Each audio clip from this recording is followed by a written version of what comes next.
लोग। I hope आप सब ठीक होंगे और अपनी पढ़ाई अच्छे तरीके से कर रहे होंगे।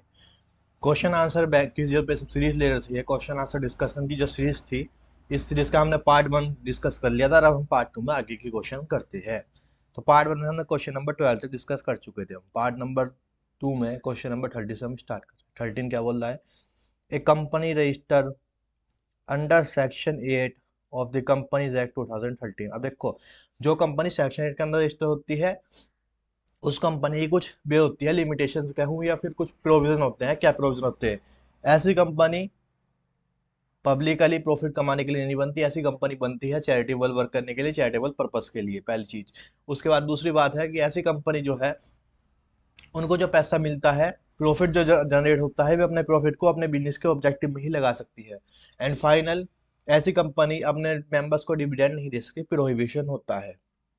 चलिए पढ़ते आगे। Unhuge profit during the financial year 31st March 2018 due to some favorable policy declared by the government of India and implemented by the company। केंद्र भारत की सरकार ने कुछ पॉलिसीज बनाई थी, जिन पॉलिसी को ये जो कंपनी है ने अच्छी तरीके से फुलफिल करा, जिसकी वजह से इसे पिछले साल बहुत ज्यादा प्रॉफिट हो गया। कंसीडरिंग द डेवलपमेंट, इस प्रॉफिट को देखते हो सब कुछ मेंबर के मन में आ गया लालच। सब member of the company wanted to company to distribute a dividend to its member. तो कुछ मेंबर्स के मन में लालच आ गया, अब मेंबर चाह रहे हैं कि कंपनी उन्हें डिविडेंड दे, डिविडेंड डिस्ट्रीब्यूट करे। दे अप्रोच यू, यू माने आप, जो आप वीडियो देख रहे हो, वो मेंबर गए आपके पास। भी मेंबर आपके पास जाके ये कहते हैं कि आप हमें बताइए कि मैक्सिमम कितना अमाउंट हमें डिविडेंड के तौर पे मिल सकता है। जो कंपनी के मेंबर थे, वे मेंबर गए आपके पास। अब मेंबर आपसे ये पूछना चाह रहे हैं कि आप मेंबर को बताएं कि कितना मैक्सिमम अमाउंट ऑफ डिविडेंड आप कंपनी मेंबर को दे सकती है डिविडेंड की फॉर्म में। तो आपको समझाना है। तो जैसे ही मान लो आपके पास आए, तो आपको सबसे पहले उन्हें बताना है कि कंपनी इसका सेक्शन 8 में कंपनी को कहते किसको है। जैसे ही मेंबर आपके पास आए, आप उनको बैठाना एक जगह, टेबल पर बैठाना, और आप उनको समझाना है कि देखो, सेक्शन 8 कहता है कि ऐसी कंपनी जो रजिस्टर हुई है promotion of commerce, art, science, sport, education, R&D, welfare और एनी अदर रिलेटेड ऑब्जेक्ट, जो इन ऑब्जेक्ट इनके जैसे किसी और ऑब्जेक्ट के लिए कंपनी बनी है, उसे कहते हैं सेक्शन 8 कंपनी। आप मेंबर को बताओगे, मेंबर कहेगा ठीक है, ओके, यही यही हमारे ऑब्जेक्टिव है, हमारी कंपनी बिल्कुल यही चीज कर रही है, एकदम फर्स्ट क्लास। आप उसके बाद क्या होगा, रुको रुको सबर करो, अभी और पूरी बात होने दो। उसके बाद क्या होगा, under the companies act 2013 section 8 company are prohibited to distribute dividend to shareholder. आप क्या होगा कि देखो शेयर होल्डर, वही सेक्शन 8 ये भी बात भी करता है कि जो उसके मेंबर है, यानी कि जो आप है, आप लोगों को डिविडेंड नहीं दे सकती कंपनी। मेंबर हो गए आपसे नाराज, मेंबर कह रहा है ये नहीं चलेगा, कि चलाओ या ना चलाओ, लेकिन लोग के अंदर तो यही चलेगा। आप मानो या ना मानो, लेकिन लोग के अंदर जो चीज लिखी है वही मान करनी पड़ेगी। लेकिन हाँ, आपको इंटरेस्ट मिल सकता है, आपको इंटरेस्ट के फॉर्म में पैसा मिल सकता है, लेकिन डिविडेंड की फॉर्म में 1 रुपया, एक सिंगल पैनी भी नहीं मिलेगी। मेंबर कह रहे ठीक है सर, हमें नहीं मिलेगी। तो आप एक बात तो बताओ, पिछले साल में इतना ज्यादा ह्यूज प्रॉफिट कमा लिया, उस प्रॉफिट का हम करें क्या? आप कह रहे हो हमें भी नहीं बांट सकती कंपनी, तो उस कंपनी उस प्रॉफिट का क्या करेगी? तो आप फिर समझाना कि कंपनी उस प्रॉफिट को अपनी कंपनी के ऑब्जेक्टिव में लगाएगी। जिस काम के लिए कंपनी बनी है, जिस काम के लिए कंपनी का जन्म हुआ है, कंपनी अपने प्रॉफिट को उस ऑब्जेक्टिव में लगाएगी। फैक्ट बिल्कुल क्वेश्चन से कॉपी पेस्ट है। कंक्लूजन आप कह दोगे, company register under section 8 of the companies act 2013, ऐसी कंपनी जो सेक्शन 8 के अंदर रजिस्टर है, कैन नॉट डिक्लेयर डिविडेंड, ऐसी कंपनी डिविडेंड नहीं दे सकती। दस the contention of member is incorrect, तो इसलिए जो मेंबर की सोच थी, जो मेंबर चाह रहे थे, वो गलत थी, लॉफुल नहीं थी वो purpose. Next question, question number 14।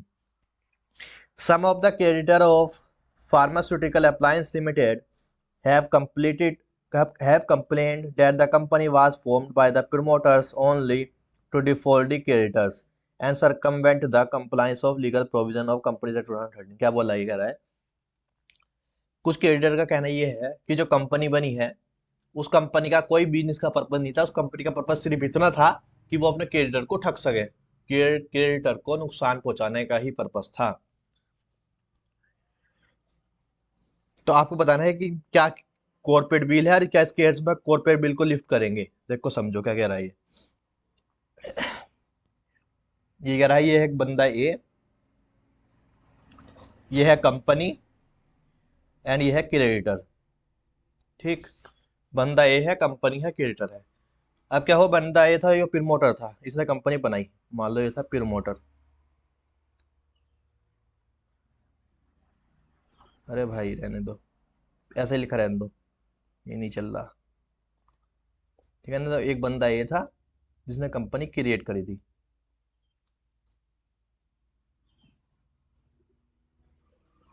इस बंदे ने कंपनी करी थी क्रिएट, ये ने, और ये था क्रेडिटर, क्रेडिटर। एक क्रेडिटर था जिसका नाम था सी, सी माने क्रेडिटर। और एक, अरे भाई,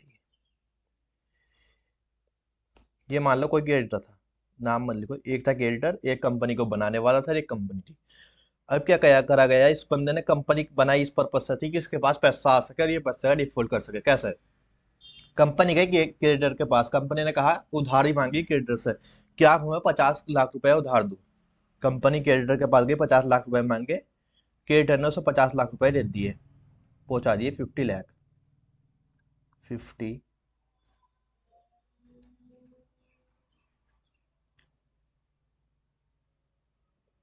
लाख, ठीक है ना। तो 50 लाख रुपए क्रेडिटर ने कंपनी को दे दिए, सॉरी, 50 लाख रुपए क्रेडिटर ने कंपनी को दे दिए, ठीक। अब क्या करा, अब कंपनी ने क्या करा, कंपनी ने ये वाला पैसा जो क्रेडिटर से लिया था बिजनेस पर्पस के लिए, इसे दे दिया मिस्टर ए को एज अ लोन। मिस्टर तो क्या इसके नाम पे लगाना नहीं चाहिए, ऐसे ऐसे काम कर रहा है। इस पैसे को कंपनी ने पहुंचा दिया ए के पास as a form of loan. तो ये पैसा पहुंच गया ए के पास, किस फॉर्म में पहुंचा है, एज अ लोन। तो 50 लाख रुपए पहुंच गया ए के पास, 50 lakh to uh to A as a loan. A के पहले मिस्टर लगा देता हूँ, मजबूरी है, वरना आपको कंफ्यूजन ना हो जाए कहीं, मिस्टर, ठीक।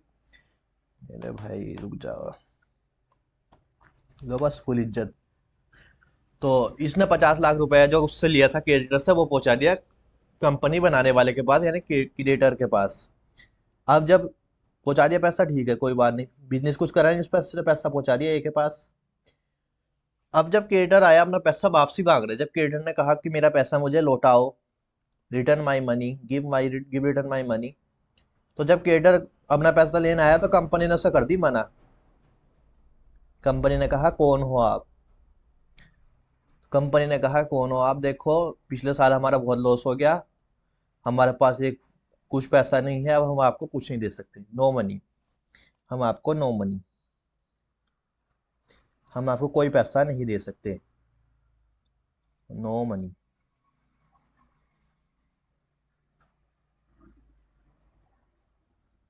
ठीक। तो कंपनी ने कहा कि क्रेडिटर से कि हमारे पास कोई पैसा नहीं है, हम आपको कोई मनी नहीं दे सकते, हम डिफॉल्ट हो चुके हैं, हम अब लिक्विडेशन में जा रहे हैं। क्रेडिटर क्रेडिटर समझ गया, क्रेडिटर कह रहा है कि ये कंपनी जो है, इसके पीछे कहीं ना कहीं ए था, ये मेंबर या ये प्रमोटर था, जिसका पर्पस सिर्फ इतना ही था कि वो हमें ठग सके, हमारे साथ ठगी कर सके, हमारे साथ पैसा लूट सके। इस कंपनी का कोई और पर्पस नहीं था।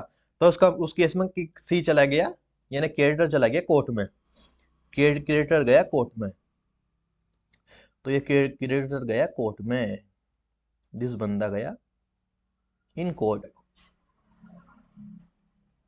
तो ये गया कोर्ट में,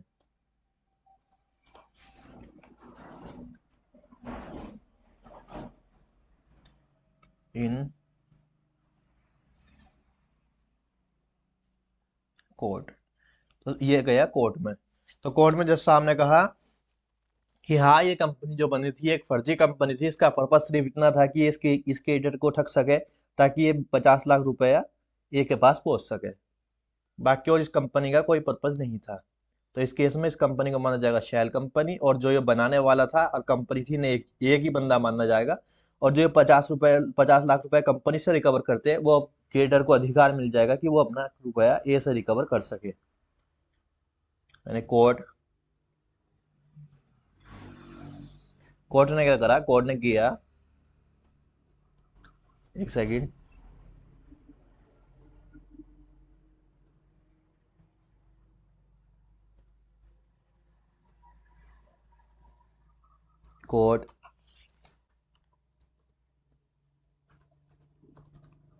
gives right to creditor for recovery of his money from नहीं, यहाँ mister A as court lift the corporate lift the corporate veil, जो कॉर्पोरेट का पर्दा था वो कोर्ट ने हटा दिया। तो हमारे जज साहब जो थे, जज साहब ने अधिकार दे दिया उसको कि वो अपना पैसा रिकवर कर सके क्रेडिटर मिस्टर ए से। कैसे लिफ्ट करा जज साहब ने अधिकार के दिया, उन्होंने लिफ्टिंग कर दी कॉर्पोरेट बिल की। कॉर्पोरेट बिल की लिफ्टिंग होने का मतलब ये है कि इस टाइम से कंपनी और मेंबर दोनों सेम पर्सन बनने जाएंगे। तो जो कंपनी की जिम्मेदारी थी या जो कंपनी के डेप्ट थे वे सारे डेप्ट मेंबर के बन जाते हैं कॉर्पोरेट बिल लिफ्ट होते के साथ ही। ठीक है, ये था केस। इस केस पे ये क्वेश्चन था, तो हमें ये बताना है इसमें। तो हमने पहले बताया कि लिफ्टिंग ऑफ कॉर्पोरेट बिल क्या होती है, या सबसे पहले बताएंगे कॉर्पोरेट बिल होती क्या है। The meaning the company has a separate legal entity, company separate मानी जाती है फ्रॉम इट्स मेंबर। इसे कहते हैं वेल और इनकॉर्पोरेशन का कॉन्ट्रैक्ट बोलो सो इनकॉर्पोरेशन का कॉन्सेप्ट, कि जैसे ही कोई कंपनी इनकॉर्पोरेट होगी उसकी सेपरेट एंटिटी आ जाएगी। और वो सेपरेट एंटिटी आती किसकी वजह से है, इस बिल के इस पर्दे की वजह से। जो कॉर्पोरेट का पर्दा पड़ा है ना मेंबर और कंपनी के बीच में, इस पर्दे की वजह से उनकी सेपरेट वो आती है लाइबिलिटी। ना कंपनी के लिए मेंबर लाइबल है, ना मेंबर के लिए कंपनी, जब तक वो बीच में पर्दा है। लेकिन जैसे ही वो पर्दा उठेगा, जैसे जज साहब वो पर्दा उठाएंगे, तो उस केस में कंपनी और मेंबर दोनों सेम माने जाएंगे। तो ये माना जाएगा जो लाइबिलिटी मेंबर की थी वो कंपनी की है, या जो कंपनी की थी वो मेंबर की है। सेम लाइबिलिटी आ जाती है, दोनों एक ही सूज में आ जाते हैं, कंपनी और मेंबर, जैसे ही कॉर्पोरेट भी लिफ्ट होगी। All the directors and the members take the decision behind the veil, सब पर्दे के पीछे के डिसीजन लेते हैं। And it consider as a decision of a company, और जो डिसीजन भी लेते हैं वही कंपनी डिसीजन बन जाता है। सबको पता है, तो जो भी डिसीजन होंगे वो मेंबर ही लेंगे। मेंबर एसआर या अपना रिजोल्यूशन देंगे, एसआर जीआर जो भी लेंगे या ओआर। और जो मेंबर होते हैं डायरेक्टर्स वगैरह भी उस जो डिसीजन मेंबर लिया उसे इम्प्लीमेंट करते हैं। तो कहीं ना कहीं ये इंटरनल चीजें चल रही है ना, वही कह रहा है ये। This advantage of acting behind the wheel is available to the member and director. तो ये जो पर्दे के पीछे काम करने का अधिकार है ये सिर्फ मेंबर और डायरेक्टर के पास है, या फिर उनका कोई पर्सन, यानी कि इंटरनल मैनेजमेंट के पास ही अधिकार होता है। Only if he is acting in a benefit of the company and its member is legitimate manner. लेकिन ये अधिकार तब तक मिलेगा जब तक भी कंपनी के फायदे की काम करें। और दूसरा बात, लेजिस्लेटिव मैनर, मतलब लेजिस्लेटिव मतलब कि लॉफुल मैनर में करें, मतलब एक प्रॉपर एथिकल रिक्वायरमेंट जो होती है उसे फुलफिल करके करें। अब बताओ, इस केस में कंपनी का बेनिफिट था? नहीं, बेनिफिट तो एक का ही था। पहली बात तो यहाँ एक का बेनिफिट था। लेकिन अगर मान लो ऐसा केस बनता जहाँ कंपनी का बेनिफिट होता, एक का ना भी देता पैसा, कंपनी अपने पास पैसा रख के डुबा देती किसी तरीके से, फिर भी एक वो तो है ही बेचारे क्रेडिटर के साथ गलत हुआ है ना। तो इसलिए कह रहा है कि चाहे लेजिस्लेटिव मैटर हो या फिर ये तो कंपनी का बेनिफिट नहीं था, या तो बेनिफिट तो एक को मिल रहा था। तो इस केस में भी कॉर्पोरेट का पर्दा उठाया जाएगा। पर्दा उठाएंगे कॉर्पोरेट का। Therefore, where there is a fraudulently intention to misuse the will for the benefit of own, खुद के बेनिफिट में या फिर इलीगल कोई एक्ट करने के चक्कर में, such person is not get benefit of the acting behind the wheel. यानी कि देखो क्या यही बात कर रहा है ना कि इसने अपने खुद के बेनिफिट के लिए कंपनी में 50 लाख रुपए इससे चाहिए थे, क्रेडिटर से न लेके इसने कंपनी के थ्रू अपने तरफ रूट कराए। तो इस केस में इसकी ही लाइबिलिटी बन जाएगी, क्योंकि ये लॉफुल अनलॉफुल पर्पस हो गया था कहीं ना कहीं इसकी तरफ से। ये खुद जाता तो इसे देता ही नहीं क्रेडिटर। इसने क्या सोचा, सोचा कंपनी बना लूँ, कंपनी के नाम से ले लूँ। कंपनी बनाया, कंपनी के नाम से ले लिया, तो कंपनी ने पीछे लोन की तरह पहुंचा दिया। तो इस केस में क्रेडिटर को पैसे देने के लिए ये ए लाइबल हुआ। कंपनी तो लाइबल है ही, लेकिन ए भी है। अब कंपनी तो लाइबल है लेकिन कंपनी की एसेट नहीं रही, मान लो कंपनी डिफॉल्ट करेगी, कंपनी के पास कुछ था ही नहीं, ये मान के चलो आप, तो अब कौन देगा? आप देगा A. In such a case the will be removed and the person responsible for fraud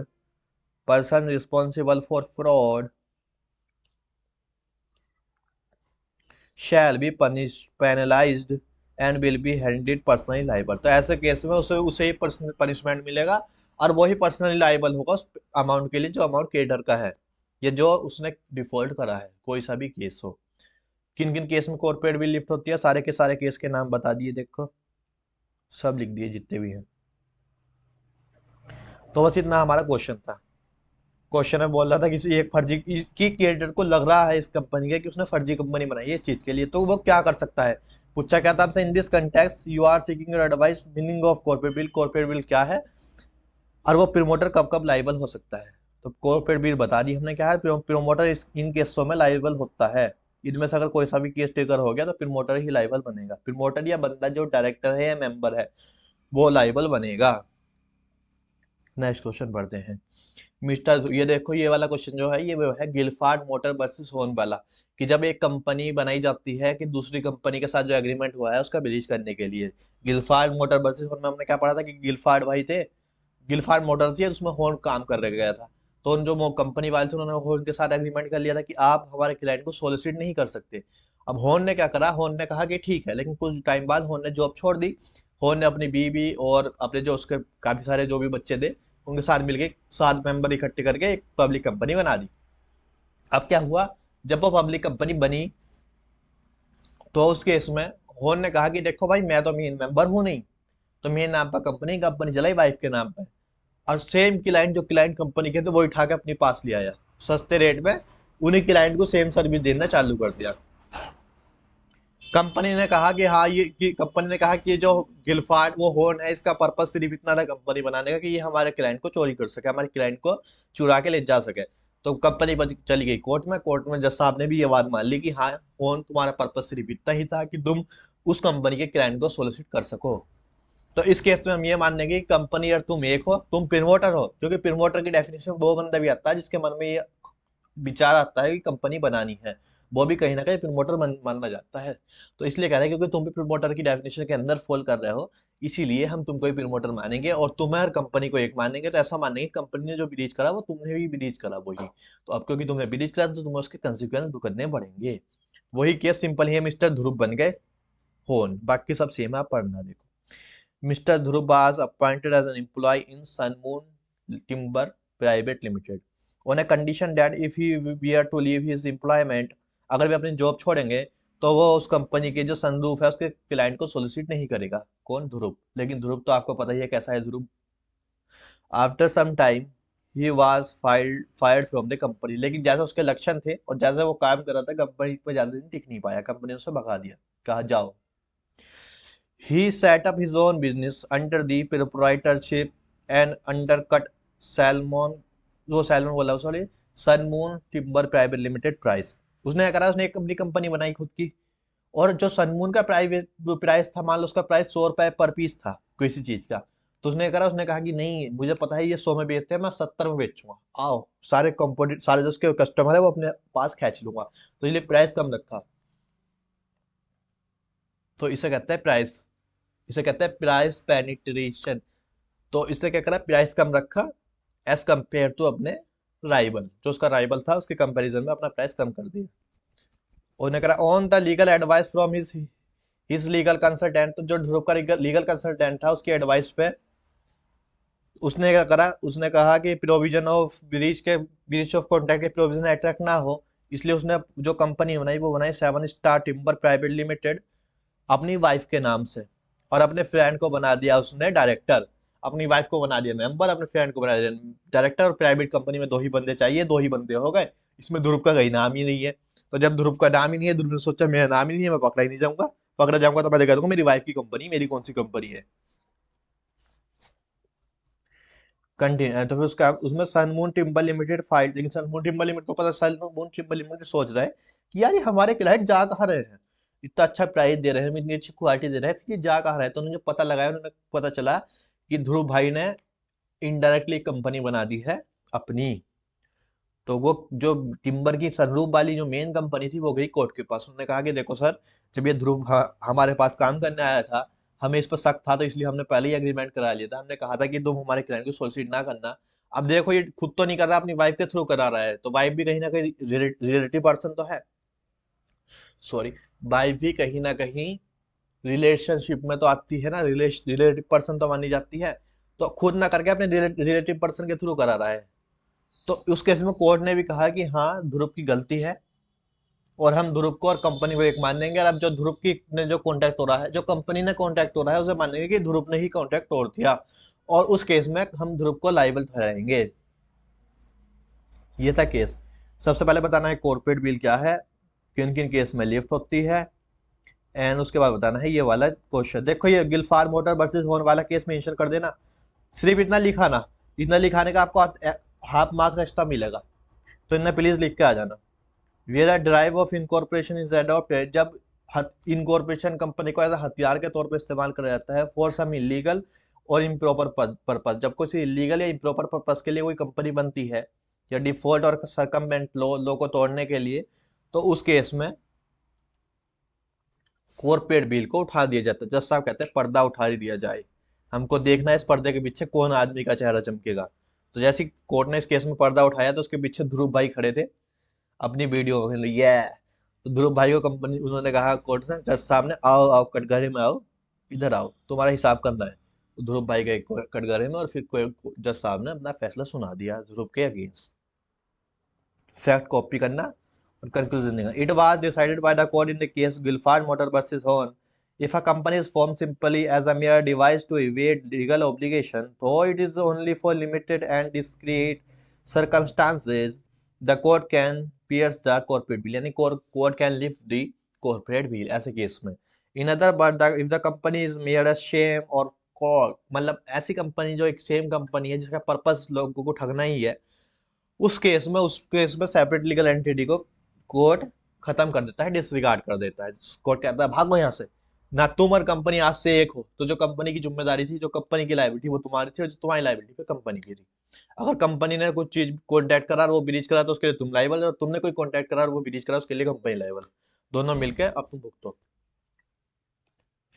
तो इसी केस को हम मद्देनजर रखते हुए सिमिलर फैक्ट पे हम ये मानेंगे कि ध्रुव को भी सेम कहेंगे जज साहब। जज साहब कहेंगे कि ध्रुव भाई, तुम और कंपनी एक हो, तो तुम अब जाओ जेल की तरफ प्रस्थान करो, तुम्हारा काम हो चुका है कंप्लीट। चलिए पढ़ते हैं नेक्स्ट क्वेश्चन। ये देखो, ये वाला क्वेश्चन मैं कई बार डिस्कस कर चुका है, इसका मैं वो भी लिख लाया था। देखते हैं ये क्वेश्चन क्या कह रहा है। देखो, एक कंपनी है ए के प्राइवेट लिमिटेड, और एक है बी के लिमिटेड। अब क्या कह रहा है क्वेश्चन पढ़ो। A K private limited has borrow 36 crore from B K private limited. तो बी के से ए के ने लिया 36 करोड़, यानी कि बी के से ए के पास गया 36 CR। एक सेकेंड, ये गया बी के से ए के पास गया 36 CR। ठीक। अब दिक्कत ये थी कि जो ए का आर्टिकल था, मतलब ए कंपनी का जो आर्टिकल था, सॉरी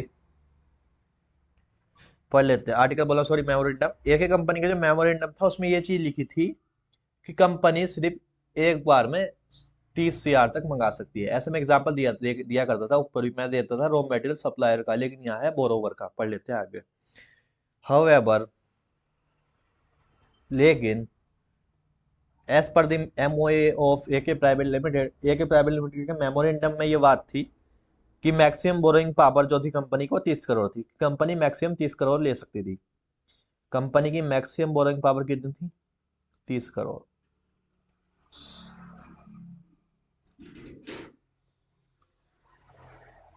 मैक्स 30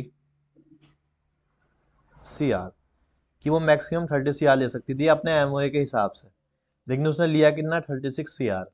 तो अब एक बात बताओ मुझे, क्या ये अल्ट्रा वायर्स ऑफ MOA है कि नहीं है? है, क्योंकि MOA की जो चीज लिखी थी उसे एक्सीड करा गया, MOA में जो लिमिट लिखी थी उसे एक्सीड करा गया। अब हमने पढ़ा था कि जब अल्ट्रा वायर्स ऑफ MOA होता है तो कॉन्ट्रैक्ट बन जाता है वॉइड, और वॉइड केस कॉन्ट्रैक्ट में दोनों जो दो पार्टी ऑफ कॉन्ट्रैक्ट है, दोनों में से किसी के पास कोई ना राइट रहता है ना ऑब्लिगेशन रहता है कि, और सिंपल कहूँ कि अब ना तो ये के पास कोई अधिकार है ना ऑब्लिगेशन है। ऑब्लिगेशन क्या था, ये का पैसे रिफंड करना, तो अब चाहे तो ये पैसे रिफंड करे चाहे ना करे। इसके पास क्या राइट था, बी के प्राइवेट लिमिटेड के पास राइट था कि अपना पैसा रिकवर कर सके, लेकिन अब वो राइट ये खो चुकी। इसका क्यों खो चुकी, क्योंकि एमओए और एओए पब्लिक डॉक्यूमेंट होते हैं, तो जो भी कंपनी के साथ एंटर कर रहा है कॉन्ट्रैक्ट में, उसे ये डॉक्यूमेंट पढ़ के जाने चाहिए। इसीलिए बी के प्राइवेट लिमिटेड को भी ये डॉक्यूमेंट की जानकारी होनी चाहिए थी। अब वो नहीं पढ़ा बी के प्राइवेट लिमिटेड, तो उसकी गलती है, तो जिसकी गलती है उसका भुगतान, जो गलती करेगा वही भुगतेगा। अब बी के प्राइवेट लिमिटेड की गलती थी, उसने उसका एमओए पढ़ा नहीं अच्छे तरीके से, इसलिए भुगतेगा ही बी के प्राइवेट लिमिटेड। तो हमसे क्वेश्चन पूछेगा अब कि क्या एक B K private limited company से 36 करोड़ मंगा सकता है, 30 करोड़ मंगा सकता है, या 0 रुपए या फिर 0 रुपए मिलेगा उसे, कुछ नहीं मंगा सकता।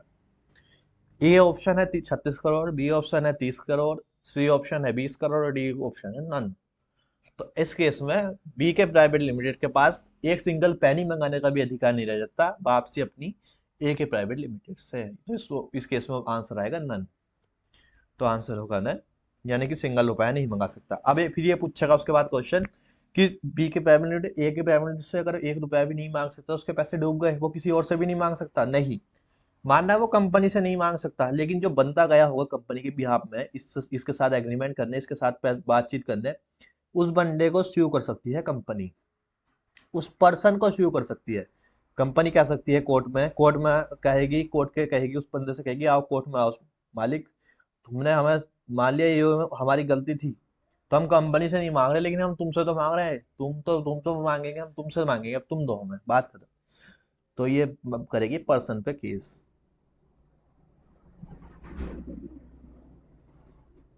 ये करेगी पर्सन पे केस। इस केस में कोर्ट की जजमेंट क्या होगी? अब यहाँ पर देखो आगे सब कोर्ट के जजमेंट पे, मतलब जज साहब के डिसीजन पे, कि लॉ में देखो कुछ चीज होती है जहाँ पे हम नहीं कह सकते कुछ, सिर्फ जज साहब कहेंगे। जज साहब चाहे तो कह दे कि हाँ, और जज साहब चाहे तो कहेंगे ना। जज साहब चाहे तो कहेंगे यस, यस जो बंदा गया था, जो दूसरा बंदा गया था पैसे लेने, अब उसकी जिम्मेदारी है पैसे लौटाना। और जज साहब चाहेंगे तो कहेंगे नो, कि अब किसी की जिम्मेदारी नहीं, क्योंकि गलती कंपनी की थी, बी के लिमिटेड की थी। तो इस केस में जजमेंट के ऊपर बात है। तो ये पूरा केस था, इस केस में पढ़ लेते हैं। तो वो सिर्फ 30 करोड़ रुपया दे सकती थी, लेकिन उसे दे दिया दूसरी कंपनी 36 करोड़ रुपया। इस केस में गलती किसकी है? दोनों कंपनी की है, लेकिन जो भुगतेगा लॉस जो गया है, वो लॉस गया है बी के प्राइवेट लिमिटेड को, क्योंकि उसका पैसा पहले चला गया था, उसे पैसा देने से पहले पढ़ लेना चाहिए था। तो अब ए के प्राइवेट लिमिटेड की कोई जिम्मेदारी नहीं रह जाती। तो यही है, सबसे पहले बताएंगे डॉक्ट्रिन ऑफ अल्टा वायर्स क्या होता है, कि एमओए की पावर के अगेंस्ट जाना, सब बता देंगे इसमें से पढ़ के। उसके बाद कहेंगे कि बीकम में, क्योंकि मैं एमओए और एओए पब्लिक डॉक्यूमेंट है, तो उसकी उसकी उसकी पावर को हम व्योर नहीं कर सकते, और उसकी पावर का हम उल्लंघन नहीं कर सकते। पब्लिक डॉक्यूमेंट है, जो बंदा कंपनी के साथ व्यवहार कर रहा है, कंपनी के साथ कॉन्टैक्ट कर रहा है, उसकी भी जिम्मेदारी है कि वो एमओए और एओ को पढ़ के जाए। Hence, a company cannot departure from the provision containing in MOA. However, imperative may be necessary for departure.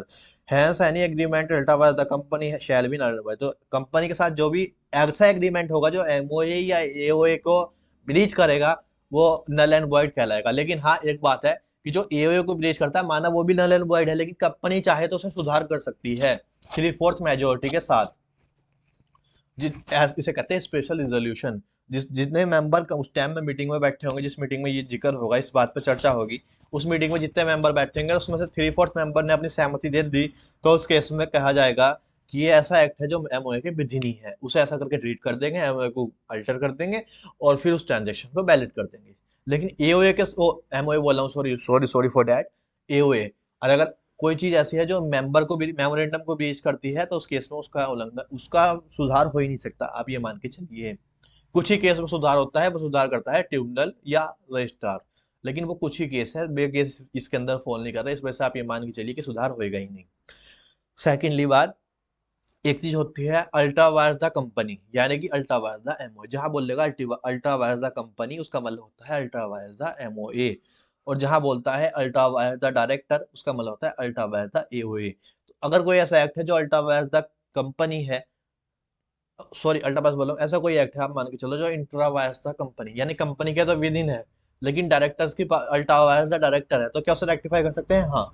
लेकिन अगर कोई ऐसा एक्ट है जो ultra vires of the company है, यानी कि ultra vires of the MOA है, तो फिर उसका कोई सुधार नहीं है। फैक्ट आप लिख दोगे, कंक्लूजन यहाँ से देख लो। एक प्राइमरी लिमिटेड की लायबिलिटी है नहीं, क्योंकि उसने ओवर पैसा दे दिया उसे दूसरी कंपनी ने, तो उसकी ब्रीच हो गया कॉन्ट्रैक्ट का, तो उसके पास उसकी कोई लायबिलिटी नहीं है। इज नॉट लाइबल टू पे एनी डेब्ट। चाहे तो सारे दे, चाहे तो आधे दे, चाहे तो बिल्कुल ना दे, अब उसके पास ये है। रेमेडी क्या है बी के प्राइवेट लिमिटेड के? कंपनी को तो वो इन्फोर्स नहीं कर सकती, लेकिन वो उस बंदे के अगेंस्ट, उस डायरेक्टर के अगेंस्ट एक्शन ले सकती है जो उसके पास गया था पैसे मांगने। जिस जो डायरेक्टर उसके पास पैसे मांगने गया था, वो उसके अगेंस्ट अपना हक मांग सकती है। अब यहाँ पर जजमेंट है कोर्ट की, जज साहब की डिसीजन है कि जज साहब इस केस पे क्या डिसीजन देंगे, जज साहब की इस केस पे क्या राय है। जज साहब कहेंगे कि हाँ कंपनी को रिटर्न करना पड़ेगा, या फिर ना डायरेक्टर को, कंपनी को तो करना ही नहीं, जज साहब कहेंगे कि डायरेक्टर को पैसे वापसी करने पड़ेंगे। ये जज साहब कहेंगे डायरेक्टर को भी पैसे वापसी करने की कोई जरूरत नहीं, क्योंकि कंपनी गलती है, कंपनी को एमओए पढ़ना चाहिए था। तो यहाँ जजमेंट के डिसीजन पे है। ठीक, नेक्स्ट क्वेश्चन है, ये हाईलाइट है भाई, सेकेंड। ये वाला क्वेश्चन अच्छा है, मुझे काफी सारी एमटीपी आरटीपी में बार बार दिखा, और ये जिस कॉन्सेप्ट पे बेस है ना, वो कॉन्सेप्ट आपके इंटर के पूरा चैप्टर आ गया फॉरेन कंपनी का, और काफी डीप चैप्टर है। तो मैं आपको यहाँ एक चीज आज दिखाऊंगा, अभी समझाऊंगा, अभी आप सिर्फ समझना सुनना, लेकिन आपको जो लिखना है वो मैं बताऊंगा, जो इसमें लिखा हुआ है डिट्टो कॉपी पेस्ट करना है। क्या चीजें पढ़ते हैं। मिल्क की एक कंपनी है जो सिंगापुर में बनी है, दूध वाली कंपनी है, एक सिंगापुर में बनी है, कंपनी इंडिया से बाहर बनी है। तो ऐसी कंपनी जो इंडिया से बाहर बनी है, उसे क्या हम फॉरेन कंपनी मान लेंगे? ठीक। मिल्क एक ऐसी कंपनी है जो इंडिया से बाहर बनी है, लेकिन उसका जो ऑफिस है, यानी कि जो प्लेस ऑफ बिजनेस है, वो इंडिया के अंदर है। ऑफिस है यानी कि जो प्लेस ऑफ बिजनेस है, जो उसका पीओबी है, जो उसका पीओबी है, वो इंडिया के अंदर है, ठीक है ना। प्लेस ऑफ बिजनेस इंडिया में है और बनी बाहर है। तो यही हमने पढ़ा था। अब हम देखते हैं, मैं इसमें डीप एक पॉइंट है, जाऊं या ना जाऊं, मैं कंफ्यूजिंग हूँ, कन्फ्यूजन में हूँ, क्योंकि मैं जाऊंगा तो आपको कंफ्यूज और ना हो जाओ कहीं आप। फिर भी चलो ट्राई करते हैं एक बार, नहीं आया तो आप जो मैं बताऊंगा उसको आप भूल जाना। अगर आपको समझ में आ गया तो ठीक, और समझ में नहीं आया तो प्लीज आप उसको बात को भूल जाना, जो मैं आगे आपको समझाऊंगा एक जगह। पहले पढ़ते हैं फॉरेन कंपनी की definition. Foreign company as per section 2 subsection 42 of the companies act 2013, it means any company or body corporate incorporated outside India. ऐसी कंपनी, ऐसी बॉडी कॉर्पोरेट जो भारत के बाहर बनी है, जिसका इनकॉर्पोरेशन इंडिया के बाहर हुआ है। तो ये है मैंडेटरी लाइन। देखो समझो, अगर हम किसी कंपनी को फॉरेन कंपनी बोल रहे हैं, अगर हम किसी कंपनी को फॉरेन कंपनी बोल रहे हैं, तो उसकी एक तो है मैंडेटरी रिक्वायरमेंट, एक तो है मैंडेटरी रिक्वायरमेंट। तो मैंडेटरी रिक्वायरमेंट कौन सी है उसकी? एक सेकेंड। तो एक ये मैंडेटरी रिक्वायरमेंट लिख देता हूं, और फिर उसकी दो है ऑप्शनल रिक्वायरमेंट। तो सबसे पहली है इसकी मैंडेटरी रिक्वायरमेंट, ये है हमारे पास मैंडेटरी। मैंडेटरी रिक्वायरमेंट है कि वो इंडिया के बाहर बनी हो, इनकॉर्पोरेटेड, इनकॉर्पोरेटेड आउटसाइड इंडिया। कि ऐसी कंपनी जो इंडिया के बाहर बनी है, उसे हम फॉरेन कंपनी मानेंगे। अभी माना नहीं है, अभी मानेंगे कि एक एडिशनल रिक्वायरमेंट और फॉलो करनी पड़ेगी, तब मान लेंगे। अभी तो ये हो गई मेन रिक्वायरमेंट, कि मेन कंपनी की रिक्वायरमेंट क्या है कंपनी मानने की। इसे कंपनी को, फॉरेन कंपनी, किसी भी कंपनी को अगर हम फॉरेन कंपनी मानना चाह रहे हैं, तो उसकी सबसे पहले रिक्वायरमेंट जो मैंडेटरी है वो ये है कि वो इंडिया के बाहर बनी हुई होनी चाहिए। ठीक, अब पढ़ते हैं आगे। तो ये हो गई मैंडेटरी। अब मैं लिख रहा हूँ दूसरा जो एडिशनल रिक्वायरमेंट है, जो इसके साथ की जरूरत है, लेकिन ऊपर वाली मैंडेटरी है, अगर ऊपर वाली नहीं हुई तो ये एडिशनल रिक्वायरमेंट किसी काम की नहीं है। ये है एडिशनल। अब एडिशनल के अंदर दो रिक्वायरमेंट है एडिशनल। मैं दिखाऊंगा लोग, यहाँ ड्राफ्टिंग में थोड़ी सी आप दिक्कत मान समझ लीजिए, कुछ भी बोल दीजिए, तो थोड़ा ड्राफ्टिंग में दिक्कत है। ये ठीक है ना। तो एडिशनल रिक्वायरमेंट में सबसे पहली रिक्वायरमेंट क्या है कि यहाँ से कॉपी पेस्ट करते हैं, हैज अ प्लेस ऑफ, एक सेकेंड,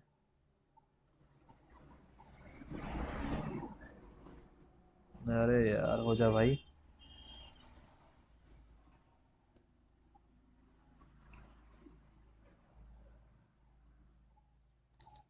इससे होगा कि नहीं, ये सेलेक्ट ही गलत हुआ है, पहली बात तो होगा ही क्या।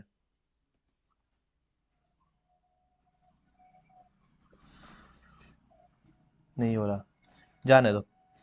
कि उसका पीओबी होना चाहिए इंडिया में, उसका प्लेस ऑफ बिजनेस इंडिया में होना चाहिए। एक सेकंड में बता रहा हूँ रिक्वायरमेंट, ठीक है ना।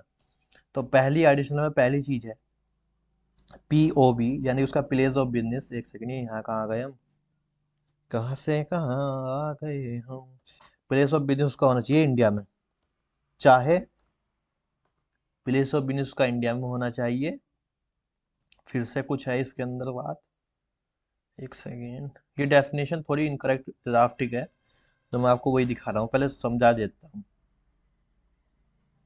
ठीक, ए बी सी, ए बड़ा वाला नहीं, स्मॉल ए, ठीक।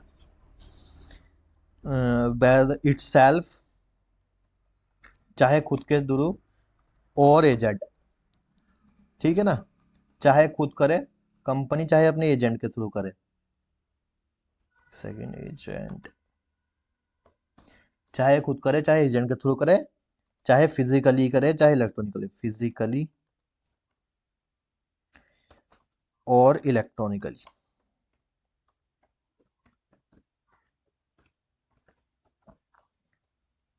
ठीक। तो ये हो गई।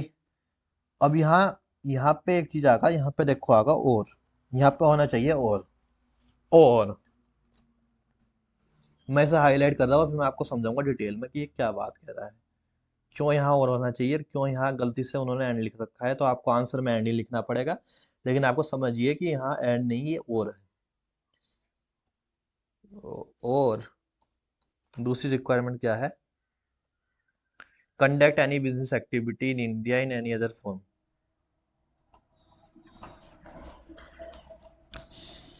Conduct any business activity in any other form from India, ठीक। इंडिया की स्पेलिंग गलत हो गई, सॉरी फॉर दैट, सही कर देते हैं, ठीक। तो जो मीनिंग है, जो फॉरेन कंपनी की मेन डेफिनेशन बनती है वो ये बनती, इनकॉर्पोरेशन आउटसाइड इंडिया तो मैंडेटरी कंडीशन है, ये तो होनी ही चाहिए।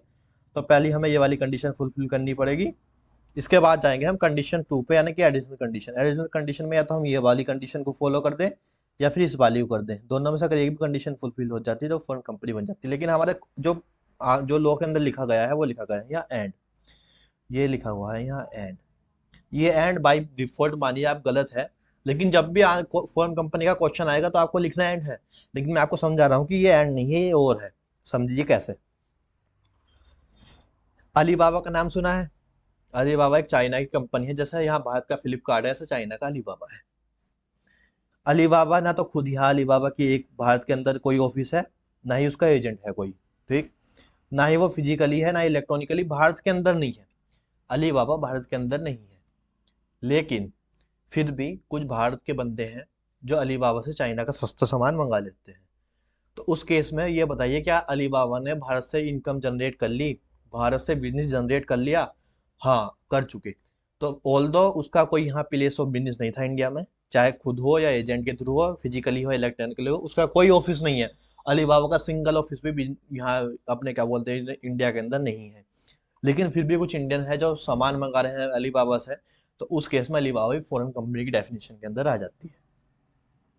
या कहें टेस्ला, इसका दूसरा एग्जांपल ले लीजिए, टेस्ला। टेस्ला का ना यहाँ कोई ऑफिस है, ना यहाँ कोई एजेंट है, ना फिजिकली यहाँ है, ना इलेक्ट्रॉनिकली, टेस्ला यहाँ है ही नहीं। लेकिन फिर भी कुछ बंदे फॉरेन से टेस्ला को इंपोर्ट करवा देते हैं भारत के अंदर, तो उस केस में टेस्ला भी फॉरेन कंपनी के अंदर आ जाएगी, क्योंकि उसका भी अदरवाइज बिजनेस कंडक्ट हुआ है। तो यहाँ इसे आपको और के तरीके से पढ़ना चाहिए था, लेकिन ये लो के अंदर एंड लिखा गया है। तो आप लिखोगे जब आंसर तो एंड लिखना, लेकिन जब आप समझ रहे हो तो आप इसे और समझ के पढ़ना। ये कंडीशन मैंडेटरी कंडीशन है और ये वाली कंडीशन एडिशनल कंडीशन है। एडिशनल के अंदर दो पार्ट है, चाहे पीओबी वाली कंडीशन सेटिस्फाई कर दो ये वाली, चाहे ये वाली कंडीशन सेटिस्फाई कर दो, आपको फॉरेन कंपनी मान लिया जाता है।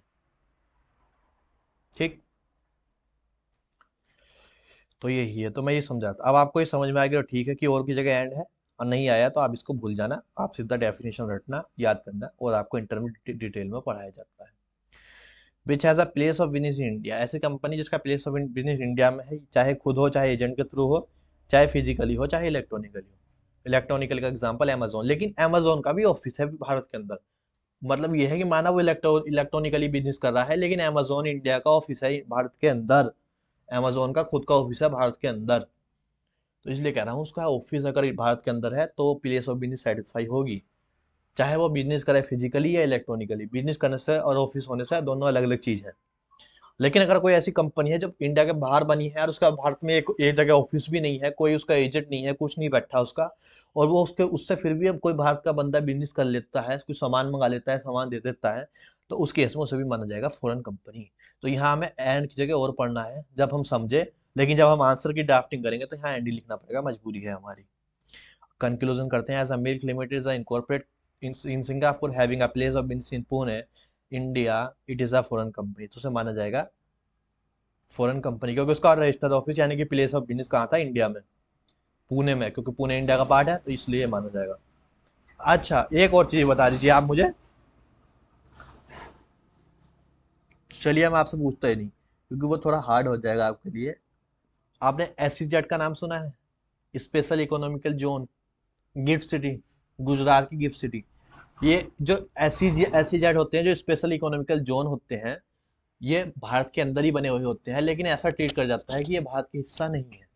तो जो बंदा एसईजेड के अंदर अपना बिजनेस लाता है उसे ऐसा माना जाता है कि ये भारत का हिस्सा नहीं है, तो उस बंदे पे बेची नहीं लग पाती, जो एक भारत के अंदर की, भारत में अंदर रहने वाली कंपनी पे लगती है, एसईजेड वाली कंपनी में बेची नहीं लग पाती। उनके केस में थोड़ी रिलैक्सेशन है, थोड़ी छूट है। ये इसलिए बना था एसईजेड, जिससे जो बाहर की कंपनी है वो भारत में आके व्यापार करें। तो अलग जगह बना दी, गिफ्ट सिटी है गुजरात में, गुजरात ये सॉरी महाराष्ट्र, इनमें से ही है किसी में गिफ्ट सिटी है। तो उसमें क्या होता है, जहाँ भी वहाँ जो बंदे वहाँ के बिजनेस कर रहे हैं बाहर से, या वहाँ से बाहर को बिजनेस कर रहे हैं, उन्हें दे देते हैं छूट। तो इस अगर आप मुझे बताओ ऐसी कोई कंपनी है जो बाहर इनकॉर्पोरेट हुई है और जिसका प्लेस ऑफ बिजनेस भारत के उस हिस्से में है जहाँ स्पेशल इकोनॉमिकल जोन डिक्लेयर करा गया है, तो क्या वो कंपनी फॉरेन कंपनी कहलाएगी? तो वो कंपनी फॉरेन कंपनी इस रिक्वायरमेंट को फुलफिल करके तो नहीं कहला रही। क्यों नहीं कहला पा रही?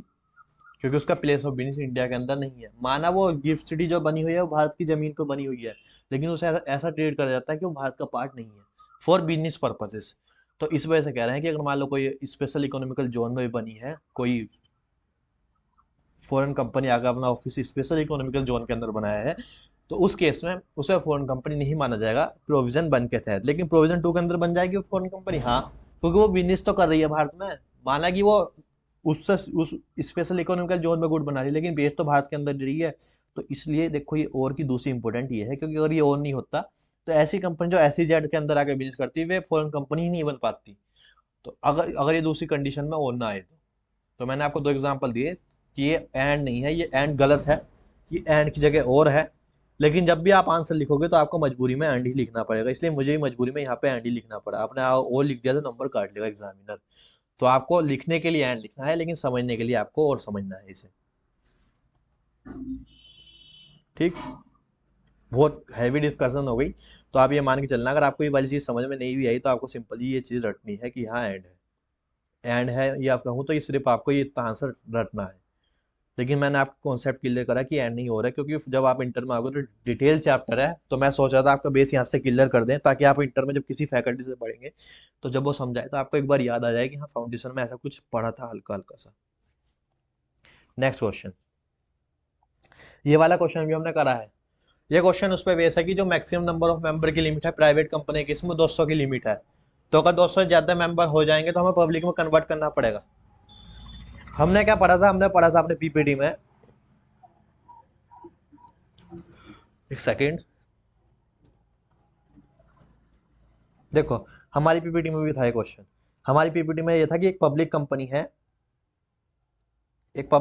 है जिसका जो एक ऐसी पब्लिक कंपनी है जो अब प्राइवेट में कन्वर्ट होना चाह रही है।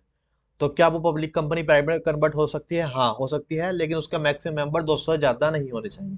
तो हमसे वही कहा था कि पहले तो ये बता दो कितने उस कंपनी के मेंबर हैं, क्या वो कन्वर्ट हो सकती है, और हाँ हो सकती है तो क्या मेंबर घटाने की जरूरत है। तो हमने ये चीज करी थी अपनी रेगुलर क्लास में। इसी के बेस पे वो दूसरा क्वेश्चन आया है वहां पर। एक सेकेंड, ये रहा। ये क्वेश्चन काफी बार आता है, फाउंडेशन छोड़िए, इंटर का भी ये जो पहला चैप्टर है वो यहाँ से बिल्कुल डिट्टो कॉपी पेस्ट है। इंटर के अंदर जितना फाउंडेशन में ये पढ़ा है ना, ये आपको डिट्टो इंटर पे मिलेगा, कॉपी पेस्ट। आयशा ने कराई, इधर से कॉपी उधर से पेस्ट, उधर पेस्ट। तो उधर भी ये क्वेश्चन आता है। तो इस क्वेश्चन को अच्छे से समझिए क्या कह रहा है। जगन्नाथ ऑयल लिमिटेड एक कंपनी है, पब्लिक कंपनी है, उसके 220 मेंबर है। 200 से ऊपर है तो पब्लिक कंपनी होगी, ऑब्वियसली बात है। Of which 25 member are employ, लेकिन 25 ऐसे मेंबर है जो एम्प्लॉय है। जो एम्प्लॉय कम मेंबर है, कि एम्प्लॉय भी है कंपनी में और मेंबर भी है, दोनों चीज कर रहे हैं। 25 मेंबर एम्प्लॉय भी नौकरी भी कर रहे हैं और मेंबर भी है, यानी कि इन्हें कहीं ना कहीं शेयर जो मिले हैं इस ऑफ के तरीके से मिले हैं, आप ये मान के चलो। कब थे ये मेंबर? 2006 से 2016 तक। हम कब पढ़ रहे हैं क्वेश्चन? एक सेकेंड, हमारा क्वेश्चन कब बोल रहा है? एक सेकेंड एक सेकेंड,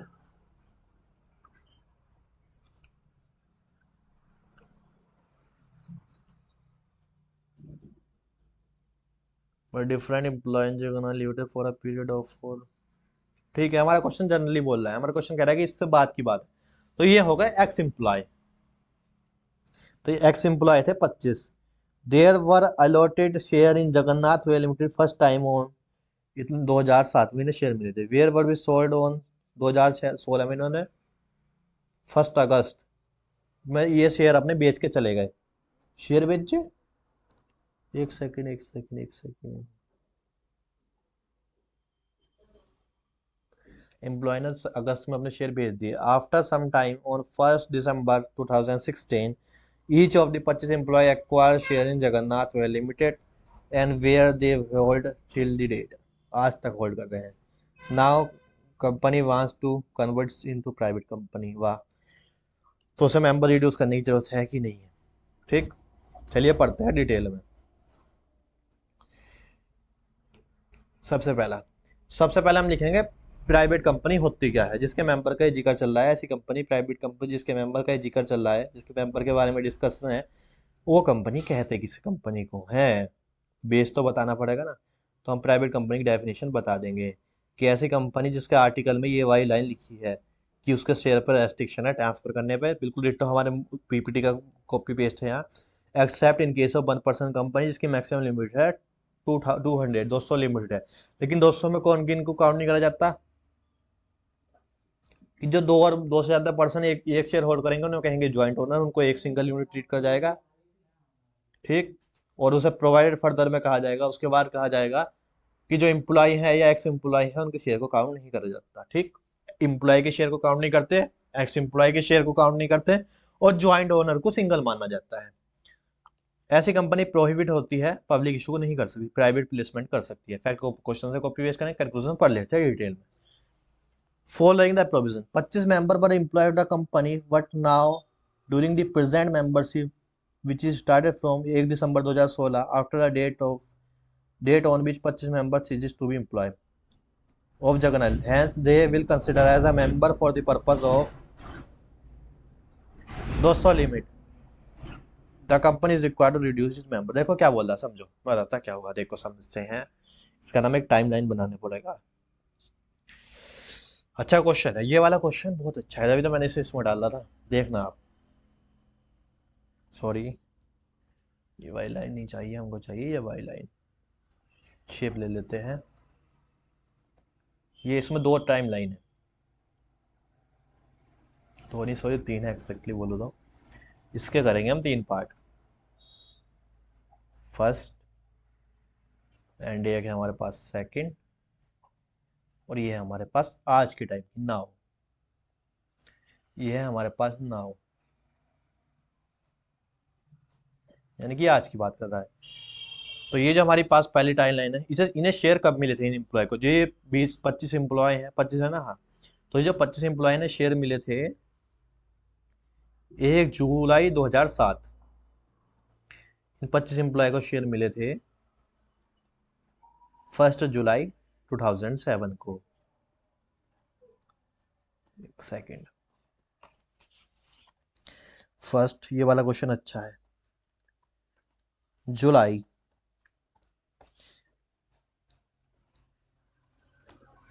2007, इस दिन इन्हें मिले थे, शेयर हुए थे अलॉट। तो इस दिन पे शेयर हुआ था अलॉट इन्हें, ठीक। अब इन्होंने क्या करा, इन्होंने अपने ये शेयर बेच दिए 1 अगस्त 2016 को। दूसरी डेट है 1 अगस्त 2016। 1 अगस्त 2016, ठीक। और तीसरी डेट है, एक सेकेंड थोड़ा बोल्ड कर देता हूँ मैं, को दिख नहीं रहा होगा सही से, हाँ दिखेगा। और तीसरी डेट है जो कि आज की डेट है, जिस डेट पर हम ये क्वेश्चन सॉल्व कर रहे हैं, यानी कि टुडे। टुडे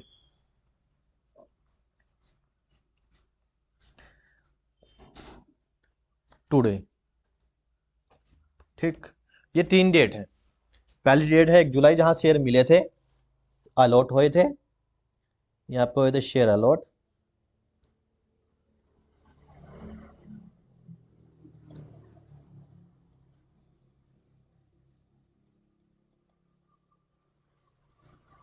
यहाँ पे शेयर अलॉट हुए थे, यहाँ पे शेयर कर दिए सोल्ड। और ये डेट है हमारी आज की, जहां हम ये क्वेश्चन कर रहे हैं सॉल्व। पॉइंट ए, जहां हमारे क्वेश्चन का पॉइंट ए चालू हो रहा है, ये वाली डेट है आज की। अब मुझे एक बात बताओ, हम देख रहे हैं आज की डेट पर, ठीक। अब जब हम आज की डेट पे देख रहे हैं, तो एक बात मेरे को समझाओ, एक बार मेरे को बताओ, हमने जो डेफिनेशन पढ़ी थी या जो हमने चीजें पढ़ी थी, हमने कहा था कि 200 की लिमिट में कौन नहीं आते, एम्प्लॉय नहीं आते और एक्स एम्प्लॉय नहीं आते। एक्स एम्प्लॉय नहीं आते, एक्स मेंबर आ सकते हैं।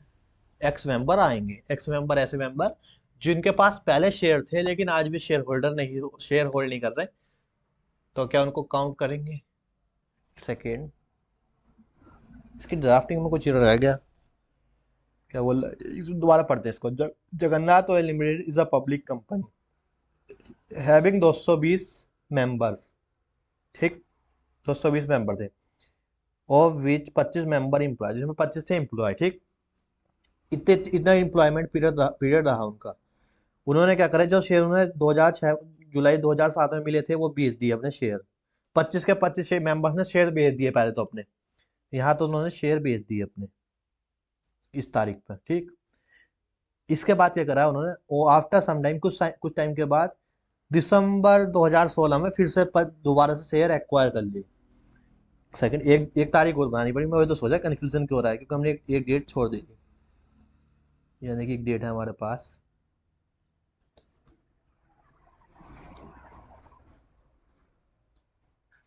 यहाँ है हमारे पास एक डेट। ये क्वेश्चन मैं बोल रहा हूँ अच्छा क्वेश्चन है, आएगा। 1 दिसंबर 2016 में रीपरचेज, पहले शेयर बेच दिए, एक कस्टमर 1 दिसंबर में दोबारा शेयर खरीद लिए। अब एक बात बताओ मुझे, अब मैं डिटेल में डिस्कशन करूंगा आपके साथ इस चीज का, देखो समझो। ये थे ईसोप वाले शेयर जो इन्हें कंपनी को मिले थे 1 जुलाई 2007 को। इन्होंने 1 अगस्त 2016 को अपने ईसोप वाले शेयर बेच दिए। ईसोप वाले शेयर बेचने का मतलब बे वाले शेयर बेच दिए, जिन जो शेयर इन्हें एज अ एम्प्लॉय मिले थे। एज अ एम्प्लॉय जो शेयर इन्हें मिले थे ईसोप स्कीम के जरिए, वो ये ऑलरेडी बेच चुके। तो इस डेट पे ना ये मेंबर रहे ना एम्प्लॉय रहे, ये कुछ नहीं रहे कंपनी के। इस डेट के बाद जब ये आए, क्योंकि मेंबरशिप, ये एम्प्लॉयमेंट तो पहले ही छोड़ चुके थे, एम्प्लॉयमेंट इन्होंने यहाँ छोड़ दिया था, इसके बाद इन्होंने शेयर यहाँ छोड़ दिए। तो अब इस डेट पे ना ये एम्प्लॉय है ना मेंबर है ना एम्प्लॉय है, कुछ नहीं है कंपनी के। उसके बाद इन्होंने इस डेट पे 25 के 25 मेंबर ने दोबारा से शेयर खरीद लिए, नए रीपरचेज करी न्यू शेयर का फ्रेश शेयर। ये ईसोप वाले शेयर नहीं थे, ये अलग से मार्केट से खरीदे थे इन्होंने शेयर। तो क्या इस डेट पे मेंबर बन गए? हाँ। लेकिन क्या ये हम इम्प्लॉय हैं? एम्प्लॉयमेंट तो भाई ये इसी डेट पे छोड़ चुके। वो डेट भी लिख देता हूँ, एक सेकंड। एम्प्लॉयमेंट छोड़ा था इन्होंने 28 जून 2016 को। 28 जून 2016।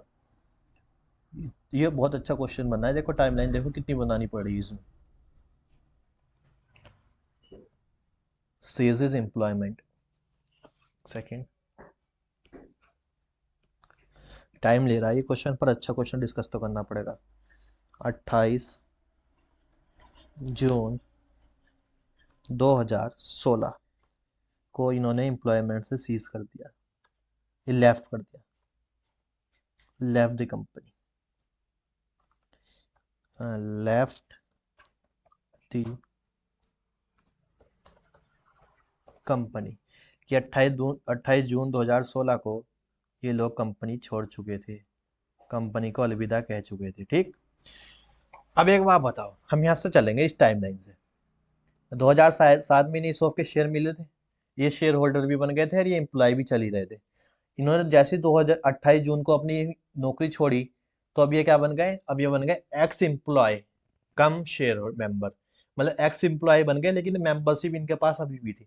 तो क्या इस डेट तक अगर हम कैलकुलेशन करते तो इस डेट तक इन्हें 200 की लिमिट में काउंट करते? नहीं करते, क्योंकि इस डेट तक ये एम्प्लॉय भले ही ना हो, एक्स एम्प्लॉय थे लेकिन मेंबर थे। तो और हमने पढ़ा था कि एक्स एम्प्लॉय मेंबर जो है वे कंपनी की 200 की लिमिट में काउंट नहीं होते। लेकिन जैसे इन्होंने ये डेट क्रॉस करी, जैसे ये डेट को क्रॉस करके ये यहाँ आए, यानी कि जैसे ही इन्होंने अपना बिजनेस, अपनी वो छोड़ी, क्या बोलते हैं, अपनी जॉब छोड़ी, उस केस में ये बन गए। हाँ एक सेकंड, सॉरी बोल रहा हूँ, यहाँ भी ये इंक्लूड होते क्योंकि यहाँ ये एम्प्लॉय एंड मेंबर दोनों थे। समझो यार, ये क्वेश्चन कितना भेजा खाएगा आपका, साथ में मेरा भी। देखो यहाँ पे है ये, यहाँ पे एम्प्लॉय भी हैं और मेंबर भी हैं। ठीक, यहाँ पे एम्प्लॉयर मेंबर दोनों हैं। तो क्या इस टाइम में 200 की लिमिट में काउंट होंगे? नहीं होंगे। इस लिमिट तक भी ये 200 की लिमिट में काउंट नहीं होंगे। फिर आप आ जाओ यहाँ से लेके यहाँ तक की बात, इस लिमिट तक की। यहाँ पे एक्स एम्प्लॉय है, एम्प्लॉय तो नहीं है, एक्स हो गए, लेकिन ये मेंबर अभी भी है, लेकिन मेंबर अभी भी है। तो क्या इस डेट पे भी ये 200 की लिमिट में काउंट होंगे? नहीं, इस डेट पे भी ये 200 की लिमिट में काउंट नहीं होंगे। लेकिन जैसे ही हम इस डेट के बाद आएंगे, इस डेट के बाद ना ही तो एम्प्लॉय रहे ना मेंबर रहे, क्योंकि एम्प्लॉय तो ये पहले से ही नहीं थे। इस डेट के बाद इन्होंने अपने बेच ईसोप वाले शेयर भी बेच दिए, तो इसलिए डेट के बाद ना ये एम्प्लॉय रहे ना मेंबर रहे, ये इस डेट के बाद कुछ नहीं रहे कंपनी के। अब इन्होंने एक इस डेट पे, ये जो दूसरी डेट है 1 दिसंबर 2016, इस पे इन्होंने नए फ्लैश शेयर खरीदे मार्केट से। तो मार्केट से खरीदे गए शेयर पे वो वाली लिमिट नहीं लगती जो ईसोप वाले शेयर पे लग जाती है। तो ऑल दो ये एक्स एम्प्लॉय हैं, लेकिन ये जो मेंबर बने हैं, ये मेंबर बने हैं फ्रेश शेयर्स के, न्यू शेयर के मेंबर बने हैं। ये ईसोप वाले शेयर के मेंबर नहीं है अब। तो इस डेट से लेकर आने वाली डेट पे, यानी कि ये जो एरिया है, इस एरिया में और आज तक ये आने वाले टाइम में ये माने जाएंगे ना, तो एम्प्लॉय माने जाएंगे, और ये माने जाएंगे सिर्फ ओरिजिनल मेंबर, जो एक नॉर्मल मेंबर होता है ना, वो माना जाएगा। और इन्हें करेंगे हम इंक्लूड 200 की लिमिट में, इंक्लूड होंगे। वहां पे एक्सक्लूड हो रहे थे, लेकिन यहाँ पे इंक्लूड हो रहे हैं। ठीक, कुछ भी अजीब बनना है यार। यहाँ पे होंगे ये include, include in 200 limit, include in limit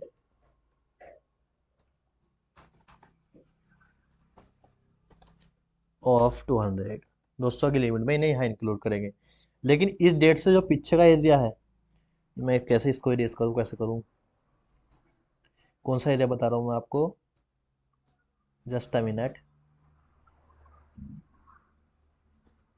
एक सेकेंड। ये वाला जो एरिया है, इस डेट तक ये होते हैं एक्सक्लूड। लेकिन ये जैसे इन्होंने एम्प्लॉयमेंट छोड़ा, वो एम्प्लॉयमेंट छोड़ा बोल रहा हूँ, अपने शेयर बेचे, जैसे इन्होंने अपने शेयर बेचे, उस केस में ये बन गए। अब नॉर्मल मेंबर बनेंगे जब भी बनेंगे, तो इस देश में हो, इन डेट के अंदर होंगे ये एक्सक्लूड, यहाँ पे होंगे ये एक्सक्लूड। एक सेकेंड, इसे एक बार और करेंगे, डिस्कस करेंगे। ये होंगे एक्सक्लूड। मैं सोच रहा हूँ ना, मैं जब एंड टाइम पे एग्जाम आएंगे जुलाई वगैरह वाले में, तो वहाँ पे मैं 3 पेपर बनाऊंगा। एक बनाऊंगा सिंपल, एक बनाऊंगा मॉडरेट और एक बनाऊंगा हार्ड, सैम्पल पेपर के तौर पे। ये नहीं कि उसमें तो क्वेश्चन आने के चांस ही रहेंगे, सैम्पल पेपर के तौर पर बनाऊंगा ताकि आप प्रैक्टिस चेक करो। तो जो उसमें हार्ड वाला पोर्शन होगा, हो सकता है ऐसे क्वेश्चन उसके अंदर दिखें। ये होएगा exclude from limit from limit of 200। तो यहाँ तक जहाँ तक मैंने हाईलाइट करा है, इस डेट तक 200 की लिमिट में ये एक्सक्लूड हो जाते हैं, लेकिन इस डेट में 200 की लिमिट में हो रहे हैं इंक्लूड, क्योंकि अब ये ईसोप वाले मेंबर नहीं रहे, अभी नॉर्मल मेंबर बन रहे हैं। तो नॉर्मल मेंबर 200 की लिमिट में आते हैं, लेकिन जो मेंबर ईसोप वाले हैं, जिन्हें ईसोप के तरीके से शेयर मिले हैं और वे मेंबर बने हैं और एक्स एम्प्लॉय है वे, तो उस केस में वे वाले 200 की लिमिट में नहीं आ पाते। एक सेकेंड, ठीक। तो ये वाले मेंबर 200 की लिमिट में नहीं आएंगे, जबकि वे वाले मेंबर 200 की लिमिट में आ जाएंगे। ठीक है ना। फिर से एक बार पढ़ते हैं। और इस जो बीच में ये वाला हिस्सा है, इस हिस्से में ना ये मेंबर है ना एम्प्लॉय है, जो ये 200 की लिमिट पाने की चांस, वो कोई ऑप्शन भी नहीं है। इस वाले एरिया को बोल रहा हूँ, सॉरी, ये जो एरिया, ये वाला एरिया जो है, इस एरिया में ये ना मेंबर है ना एम्प्लॉय है। एक सेकेंड, ये वाला जो एरिया है, छोड़ो, जाने दो, फिर से समझो। 1 जुलाई 2017 को कंपनी ने अपने कुछ मेंबर्स को ईसॉफ के तौर पर शेयर दिए, ठीक। बे शेयर जो इन्होंने ईसॉफ के तौर पर मेंबर्स ने दिए कंपनी ने, मेंबर ने उस शेयर को होल्ड करा 1 अगस्त 2016 तक, लेकिन जॉब पे छोड़ चुके थे उससे पहले ही। तो चाहे जॉब छोड़ो या जॉब पे रहो, अगर ईसॉप से शेयर मिले हैं, जब तक आप उन्हें नहीं बेच रहे तब तक आप मेंबर की लिमिट में काउंट नहीं होगे। यानी कि 1 अगस्त 2018 तक, 18 बोला हूँ, 1 अगस्त 2016 तक इन मेंबर्स को 200 की लिमिट में काउंट नहीं करा जाएगा। इन 25 मेंबर को, 25 थे 35 थे, सेकेंड, इन 25, हाँ 25 थे, इन 25 मेंबर को 200 की लिमिट में काउंट नहीं करा जाएगा। लेकिन जिस डेट से इन्होंने अपने ईसॉप वाले शेयर बेच दिए, यानी कि 1 अगस्त 2016 से, ये वाली डेट इंपॉर्टेंट है, जिस डेट से इन्होंने अपने ईसॉप वाले शेयर बेचे, उस डेट से आने वाले सभी तारीख तक के लिए, आने वाले यानी कि आज तक भी, अब जो डेट आएंगी, इस डेट के बाद की जो तारीख है, उन सब तारीख पे ये ना मेंबर है ना एम्प्लॉय है। लेकिन क्या इन्होंने क्या करा, इन्होंने 1 दिसंबर 2016 को दोबारा से नए शेयर खरीद लिए मार्केट से। तो अब ये मेंबर तो बन गए, लेकिन ये बे वाले शेयर नहीं है जो ईसॉप वाले हैं। तो ये नॉर्मल मेंबर, जो ऑर्डिनरी मेंबर होते हैं शेयर होल्डर के, बे वाले मेंबर बने हैं। तो ऐसे मेंबर जो मार्केट से शेयर खरीद के मेंबर बनेंगे, मार्केट से तो खरीद नहीं सकते, इन्हें करा होगा प्राइवेट प्लेसमेंट। प्राइवेट प्लेसमेंट में आपको बता चुका क्या होता है, कि जब जिस कंपनी को, जिसको चाहे कंपनी 3/4 मेजोरिटीज है, उस बंदे को मेंबर बना सकती है। तो ये मेंबर बने हैं बाद में। तो ये मेंबर जो बने हैं, ये एम्प्लॉय नहीं, एम्प्लॉय एक्स एम्प्लॉय है, लेकिन ये मेंबर जो शेयर है जो इनके पास है, वे शेयर ईसॉप वाले नहीं है, इसलिए 200 की लिमिट में आएंगे। इसलिए ये 200 की लिमिट में आएंगे। बहुत अच्छा क्वेश्चन है, इस पर ध्यान रखना, इस वाले क्वेश्चन पे। ये क्वेश्चन बहुत ही अच्छा, मतलब कितना, मतलब माइंड ब्लोइंग क्वेश्चन है। ऐसे क्वेश्चन लाता है हम लोग क्वेश्चन बैंक में, देखो। तो हमने पढ़ लेंगे, सबसे पहले प्राइवेट कंपनी पढ़ी, उसके बाद ये पढ़ा कि किसे किसे ज्वाइंट ओनर को सिंगल माना जाता है, और जो एम्प्लॉयज या एक्स एम्प्लॉय हैं, अगर उनके पास ईसॉप वाले शेयर है तो 200 की लिमिट में काउंट नहीं करेंगे। और एम्प्लॉय या एक्स एम्प्लॉय के पास ईसॉप के शेयर के अलावा वाले शेयर हैं, तो उनके उस शेयर के बेस पर अगर मेंबरशिप मिली है, तो उस केस में उसे 200 की लिमिट में काउंट कर लेते हैं हम। अब पढ़ते हैं, हमने क्या पढ़ा था, ये वाला प्रोविजन। अब इसे एक बार दोबारा से पढ़ो, अब अच्छे से समझ में आ जाए। जब आपको समझ में आएगा, आप सोचेंगे ना ऊपर ऊपर से पढ़ा दिया। ऊपर से कुछ नहीं, हम पूरा डिटेल में पढ़ाएंगे, सब चीज़ डिटेल में जाएंगे। अपना पर्पज ही ये है, चाहे अभी पार्ट, तीसरा पार्ट बनाना पड़ जाए, लेकिन एक एक क्वेश्चन आपको समझ में आना चाहिए। मेरा पर्पज भगाना कतई नहीं है, इसलिए बस आराम से करना है। पढ़ते हैं। फॉलोइंग प्रोविजन कह रहा है कि 25 member of employ of a company but not during the present membership be started from 1 December 2016 after the date of 25 members ceases to be employed, they are considered as a member for the purpose of 200 limit. क्योंकि देखो, ये जो employ है, ये माना कि अब x employ बन गए, लेकिन ये अब मेंबर भी जो इनके पास शेयर है, जो 1 दिसंबर के बाद इन्हें शेयर मिले, वे वाले शेयर मिले जो ईसॉप वाले नहीं थे। तो अगर ऐसे शेयर के आप मेंबर हो जो ईसॉप वाले नहीं है, तो आप एम्प्लॉय हो या ना हो कोई फर्क नहीं पड़ता। अगर आपके पास ईसॉप वाले शेयर नहीं है, तो आपको 200 की लिमिट के अंदर काउंट करा जाएगा, ठीक। इसलिए कह रहा है, तो इसलिए उस कंपनी को रिक्वायर्ड है अपने मेंबर को घटाने की। अपने मेंबर को घटाने की उसे जरूरत पड़ेगी, क्योंकि वो पब्लिक से प्राइवेट में आना चाह रही है और प्राइवेट में मैक्सिमम 200 है, लेकिन उसके पास अभी कितने हैं, 220 है शायद से। तो अगर उसे प्राइवेट बनाना है तो उसे कम से कम 20 मेंबर अपने घटाने पड़ेंगे उस कंपनी को, तभी वो प्राइवेट बन सकती है। दूसरा केस है, on the other hand if 25 share were be seized to be employ on 28 June 2017, 28 जून यानी कि इस डेट की बात कर रहा है, देखो इस डेट पे इस वाली डेट की बात कर रहा है, इस वाली डेट की। तो क्या एक बार बताओ, इस डेट पे एक्स एम्प्लॉय थे, हाँ थे, लेकिन मेंबर थे, हाँ मेंबर थे, कम मेंबर थे, मेंबर थे। इस डेट पे उनके पास ईसॉप के शेयर थे, क्योंकि ईसॉप के शेयर इस डेट पे बिके हैं। तो क्या इस डेट तक, इस डेट से पहले किसी डेट पे चाहे मेंबर हो या ना हो, ईसॉप के अंदर काउंट, वो 200 के लिमिट के अंदर काउंट होंगे, नहीं होंगे, क्योंकि इस टाइम उनके पास ईसॉप वाले शेयर हैं, तो चाहे भी मेंबर रहे या ना रहे, लेकिन अगर ईसॉप वाले शेयर है तो वो 200 की लिमिट में काउंट नहीं होंगे। लेकिन इस डेट के बाद ईसॉप वाले शेयर नहीं रहे, तो चाहे अब एम्प्लॉय हो या ना हो, अगर ईसॉप वाले शेयर नहीं है तो 200 की लिमिट में तुम काउंट होगे, ये कहना चाह रहा है अभी। तो दूसरे पॉइंट में वो यही कहेगा, यही कह रहा है कि आप इस डेट तक तुम्हारे पास ईसॉप वाले शेयर थे, भले ही तुम मेंबर ना हो, तो इसलिए अब तुम 200 की लिमिट में कंसिडर नहीं करे जाओगे, hence they are not consider as a member in the limit of 200। ठीक है ना, आ जाओ नेक्स्ट क्वेश्चन पे। नेक्स्ट क्वेश्चन है सेक्शन 8 कंपनी का क्वेश्चन है, पढ़ लेना, सिंपल है, वही क्वेश्चन है। पर इसमें क्या है, इसमें बोल रहा है कि सीजी की पावर बतानी है। तो सेक्शन 8 कंपनी क्या बताती है, जो प्रमोशन करती है, चैरिटेबल ऑब्जेक्ट के लिए बनी हुई कंपनी होती है, तो सेम लाइन है। उसके बाद उन्हें प्रोविजन होता है डिविडेंड डिक्लेयर करने से, रजिस्ट्रार ऑफ कम करने से पहले उन्हें सीजी की अप्रूवल लगती है। ये सीजी वाला पॉइंट बताना है, ठीक है ना, ये वाला पॉइंट इसमें एक्स्ट्रा है। इस वाले पॉइंट में बताना है कि जब रजिस्टर करते हैं हम सेक्शन 8 कंपनी का, तो हमें सीजी की अप्रूवल, सीजी से पहले लाइसेंस लेना पड़ता है। उस लाइसेंस को जब हम रजिस्टर करते हैं तो हमें अपने स्पाइस फॉर्म में लगाना पड़ता है, उसका नंबर डालना पड़ता है। मैंने स्पाइस फॉर्म भी दिखाया था अपने रेगुलर क्लास के अंदर। तो सीजी को बताएंगे, स्पाइस फॉर्म रेगुलर करेंगे, बता देंगे, उससे रजिस्ट्रार को रजिस्ट्रार इनकॉर्पोरेट कर देगा, फैक्ट डाल देंगे, कंक्लूजन पढ़ते हैं।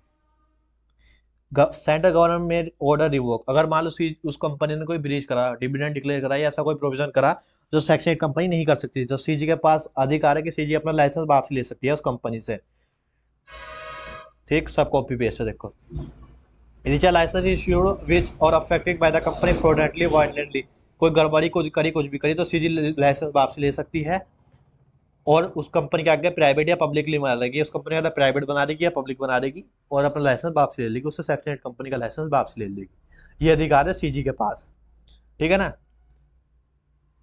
लेकिन जब सीजी लाइसेंस रिवोक करेगी, उस केस में वो चाहे तो पब्लिक इंटरेस्ट में उस सेक्शन 8 कंपनी को किसी और सेक्शन 8 कंपनी के साथ अमलगमेट कर सकती है, लेकिन ऐसी कंपनी के साथ अमलगमेट करेगी जिसका सिमिलर ऑब्जेक्टिव होगा।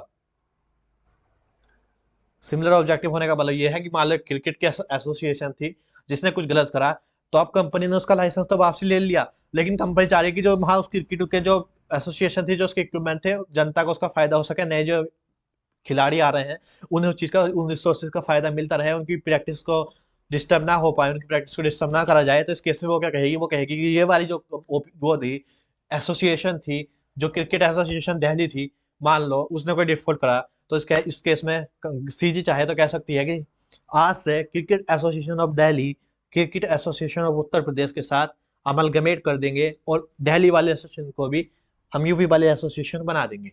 ऐसा भी कर सकती है सीजी। लेकिन सीजी कुछ भी करे, सीजी जो भी करना चाहे करे, लेकिन उससे करने से पहले सीजी को एक चीज करनी पड़ेगी, उन्हें एक मौका देना पड़ेगा, एक सुनवाई का मौका देना पड़ेगा। सीजी कहेगी कि आओ, आप हमें एक बार बता दो, आप हमें ये प्रूफ कर दो कि आप गलत नहीं हो। अगर आपने हमें ये प्रूफ कर दिया कि आप गलत नहीं हो, तो हम आपको कुछ नहीं कहेंगे। ठीक, यही चीज उसने सी पॉइंट में की, where the licence revoke by the CG is satisfy the public interest.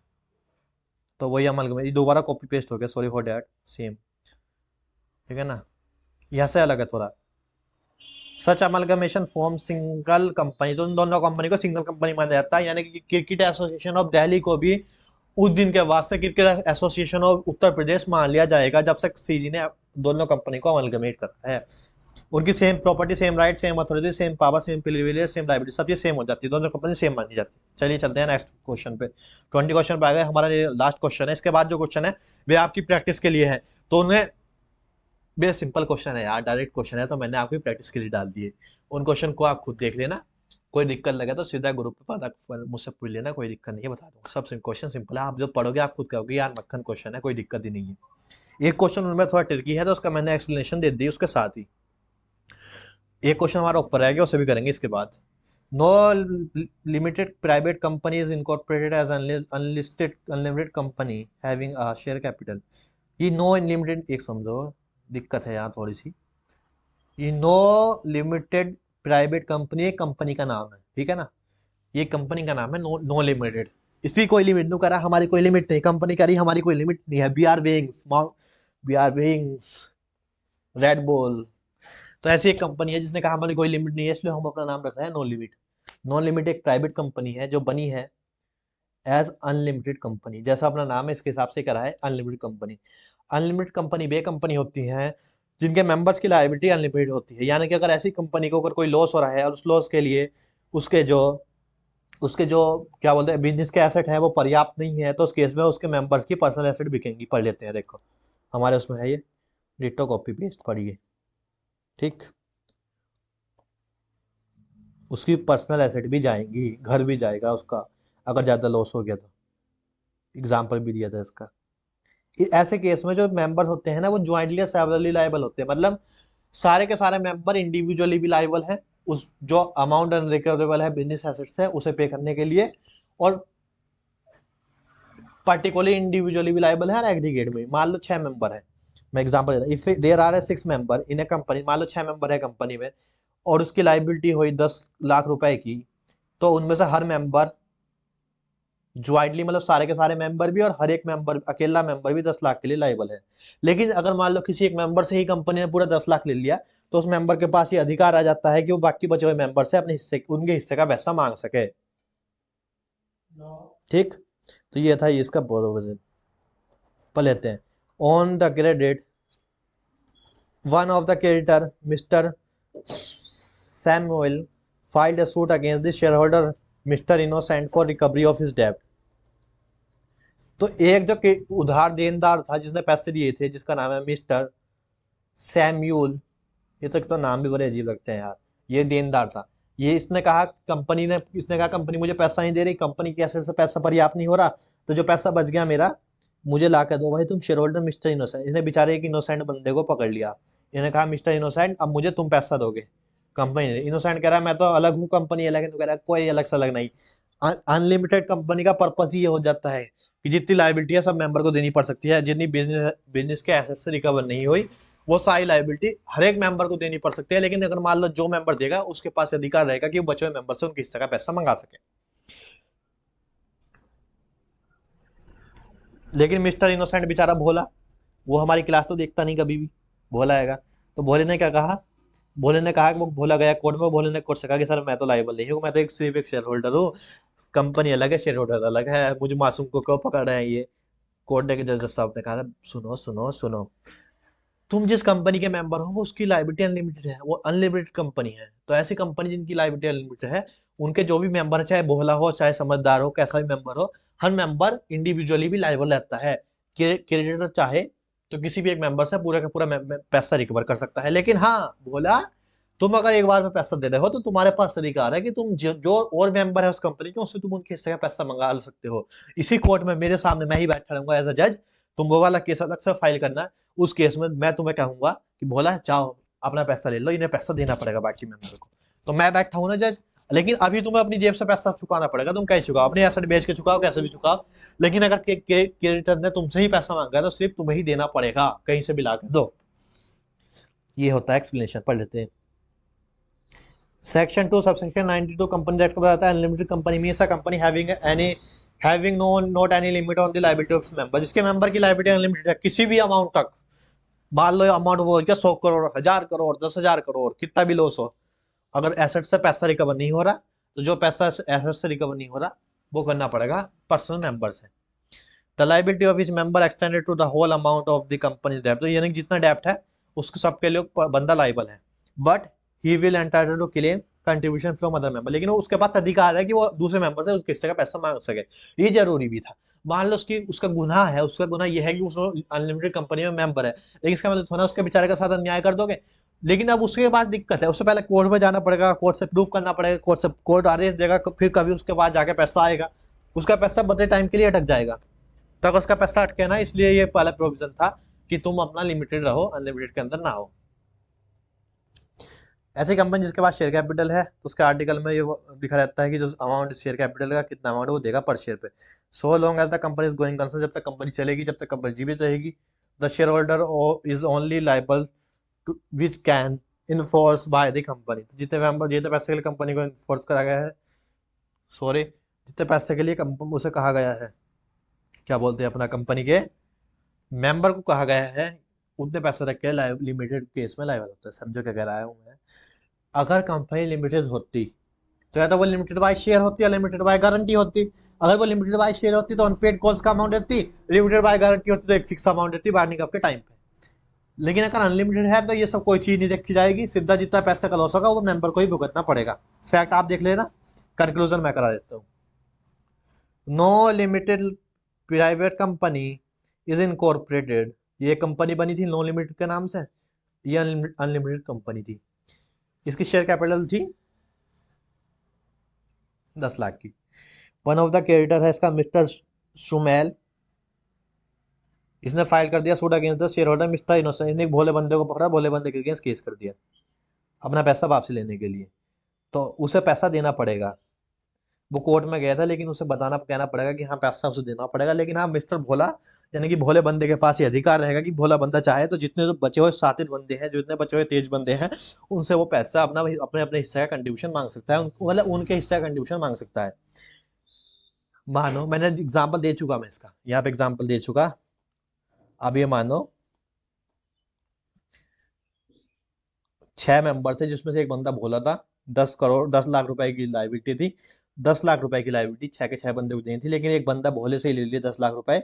तो बचे हुए 5 मेंबर से वो इनके हिस्से का कंट्रीब्यूशन मांग सकता है। 10 लाख डिवाइड बाई 6 करेंगे और मल्टीप्लाई कर देंगे हम 5 से, तो जो अमाउंट आगा उसके 5 टुकड़े करके या उसकी मल्टीप्लाई कर देंगे सिंगल मंथ से।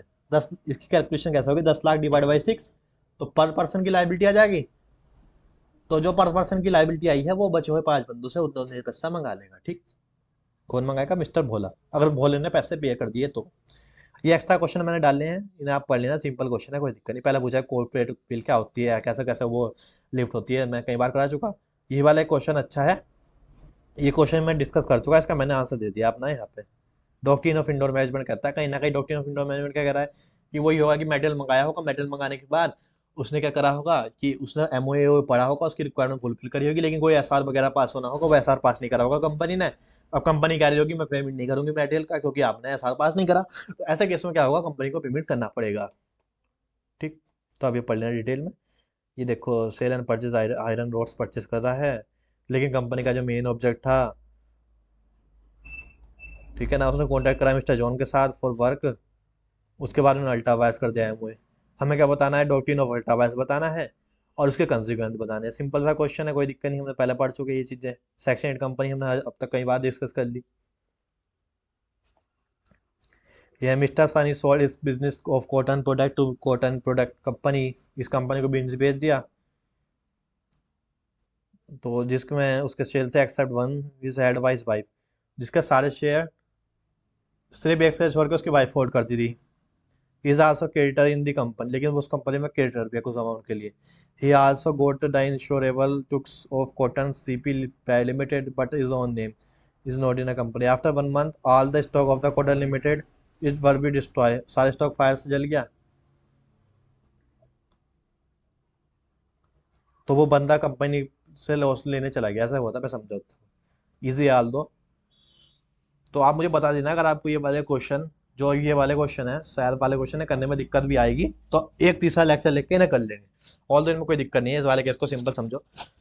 मिस्टर सनी था, मिस्टर सनी ने अपनी बिजनेस बेची थी किसी दूसरे बंदे को, दूसरी कंपनी को, उस कंपनी को बेची थी जिसमें उसकी वाइफ के पास सारे शेयर थे, एक शेयर को छोड़ के बाकी सब शेयर उसकी वाइफ के पास थे, तो कहीं ना कहीं रिलेटिव पार्टी हो गई। अब क्या हुआ, उस कंपनी का स्टॉक जल गया, तो मिस्टर सनी चला गया उसकी वाइफ के बिहाफ पे, मिस्टर सनी चला गया इंश्योरेंस कंपनी से पैसा मांगने। इंश्योरेंस कंपनी का हो कौन आप, हम तो आपको जानते नहीं, हम जानते कंपनी को, कंपनी को बुलाओ, उसके डायरेक्टर को बुलाओ, अपनी वाइफ को भेजो। ऐसा केस था कि मिस्टर सनी रिकवर नहीं कर सकता, उसकी वाइफ रिकवर कर सकती है।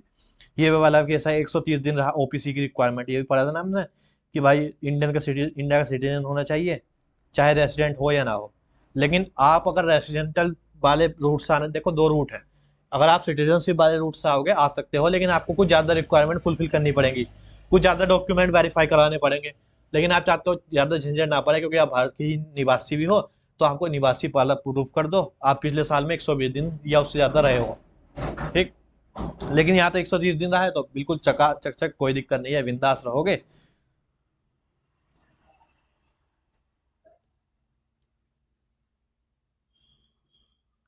तो आप उस केस में बना लोगे, ऑब्वियसली कोई दिक्कत नहीं है। कैपिटल मैंने बताई थी, कैपिटल का मतलब क्या होता है कि कितनी कैपिटल बिजनेस में लगी हुई है, कितना कितना बाहर के लोगों से हमने पैसा उठा के बिजनेस में लगा रखा है, उसे कहते हैं कैपिटल।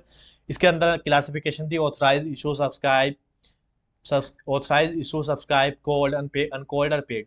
कोड कॉल, पेड और अनपेड। ठीक। ऑथराइज मैक्सिमम अमाउंट कितना है कैपिटल का जहां तक कंपनी इशू कर सकती है, इशूड कितना उसने इशू करा, सब्सक्राइब मतलब कितना सब्सक्राइब करा कंपनी ने। यहाँ एसबीआई की लिमिट ध्यान रखना, 90% अगर इशू का सब्सक्राइब नहीं हुआ तो वो इशू वॉइड बन जाता है, इशू कैंसिल कर देती है सेबी। सब्सक्राइब के बाद पेड कितना जनता ने पे करा, पेड अप मतलब कितने जनता ने सब्सक्राइब में से लिया, कितने कितने पैसे के लिए जनता राजी होगी कि हम पे करेंगे आने वाले टाइम में। कोड मतलब कितने फोन करके कंपनी ने अपने उससे मेंबर से मंगाया कि हाँ हमारा प्रोजेक्ट बन रहा है, मान लो 4 पार्ट में प्रोजेक्ट है तो वो 4 पार्ट में मंगाएगी, एक साथ तो गिरेगी नहीं सारी कैपिटल। तो वो कहेगी ना हमें इतने रुपए की जरूरत है, हमें इतने रुपए की जरूरत है, तो अलग अलग कॉल्स मंगाती रहेगी। और उसमें कितने कॉल्स शेयर होल्डर मीट कर देते हैं उसे कहेंगे पेड अप।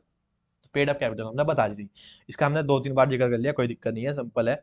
और लास्ट हमारा क्वेश्चन है होल्डिंग सब्सिडरी वाला। तो ये भी सिंपल पढ़ा था हमने।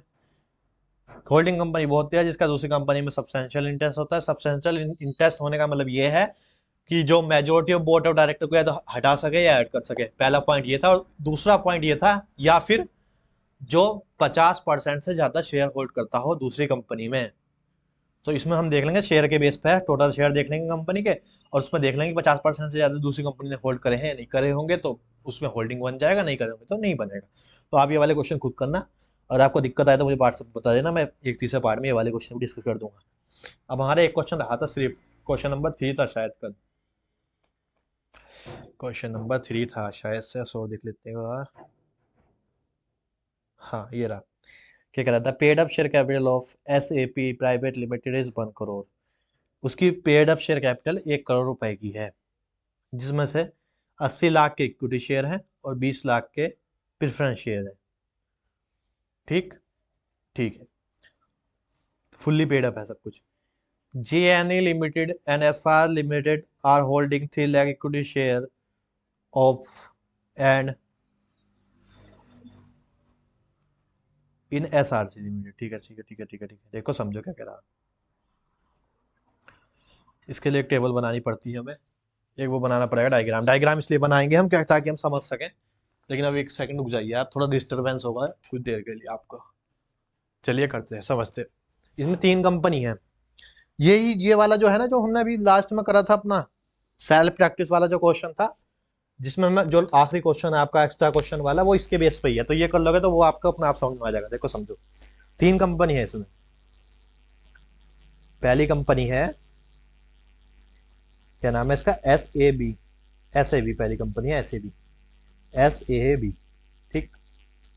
इसको कर देते हैं बड़ा, फॉन्ट कर देंगे बोल्ड, और इसको करेंगे हम थोड़ा सा बिग, लिटिल बिग। ठीक। ऐसे भी एक कंपनी है, ऐसे भी, और 2 कंपनी और है। दूसरी कंपनी है, समझिए, एक है जे बी एन और एक है एस ए आर। एक है जे वी एन,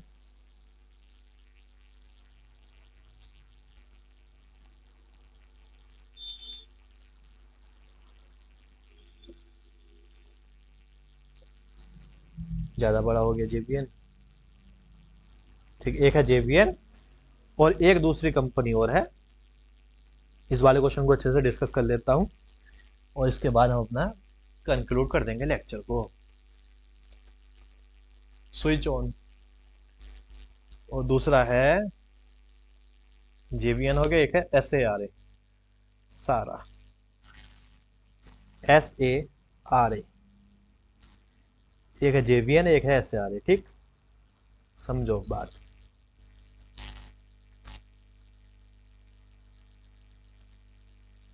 ये वही है कि होल्डिंग सब्सिडरी वाला क्वेश्चन है, फिर उनको दिखाऊंगा ना, एक बार समझाऊंगा, ठीक है ना। तो ऐसा आ रहा है। अब हम इन्हें थोड़ा थोड़ा डिस्टेंस पे बना कर देते हैं, पहुंचा देते हैं थोड़ी डिस्टेंस पे, ठीक है। चलिए पहुंचाते हैं। जेवीएन को नीचे लाओ और ऐसे आ रहे को सारा को भी नीचे लाओ। ये आ गया सारा। आप क्या कह रहा है, ये क्वेश्चन पढ़ते हैं एक सेकेंड। सारा थोड़ा और थोड़ा, ये बस, ठीक। ठीक। तो ये 3 कंपनी है। इस कंपनी के बारे में बताया, इसकी टोटल कैपिटल है, पेड अप कैपिटल है टोटल 1 CR की। इसकी total paid up share capital है 1 CR की। टोटल कैपिटल इसकी 1 CR की, ठीक। अब देखो क्या हो रहा है। होल्डिंग कंपनी जब हम पढ़ रहे थे तो होल्डिंग कंपनी में था कि किसी एक कंपनी में दूसरी कंपनी, कोई और कंपनी या फिर उसके साथ मिलकर 2 कंपनी, एक कंपनी या एक से ज्यादा कंपनी अगर किसी दूसरी कंपनी में 50% से ज्यादा उसकी टोटल शेयर कैपिटल का खरीद लेते हैं, तो उस केस में जो जिन कंपनियों ने खरीदा है वे कंपनी कहलाती है होल्डिंग, और जिस कंपनी खरीदा है वे कंपनी कहलाती है सब्सिडरी, ठीक। तो 1 CR के लिए अब क्या कह रहा है, देखो। जेवीएन ने और एसएआर ने 3 lakh equity share and 50,000 equity share खरीदे हैं, किसके, एस ए बी के। इसने खरीदे 3 लाख, इसने खरीदे 50,000। तो सबसे पहले लिखते हैं, इसने खरीदे 3 lakhs, इसने खरीदे 3 lakhs, और इसने खरीदे 50,000। अच्छा, इसके एम्बिट में ही आगे गए, तभी तो मैं सोची था बोल्ड कैसा हो रहा है भाई।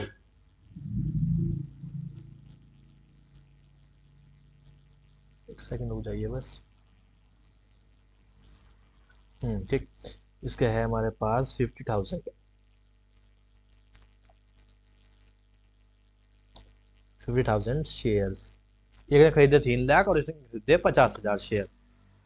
अब हमें शेयर दे दिए, शेयर का अमाउंट नहीं दिया, तो हम क्या करेंगे, सबसे पहले शेयर हो गया, अब इसका लिखेंगे प्राइस पर शेयर। प्राइस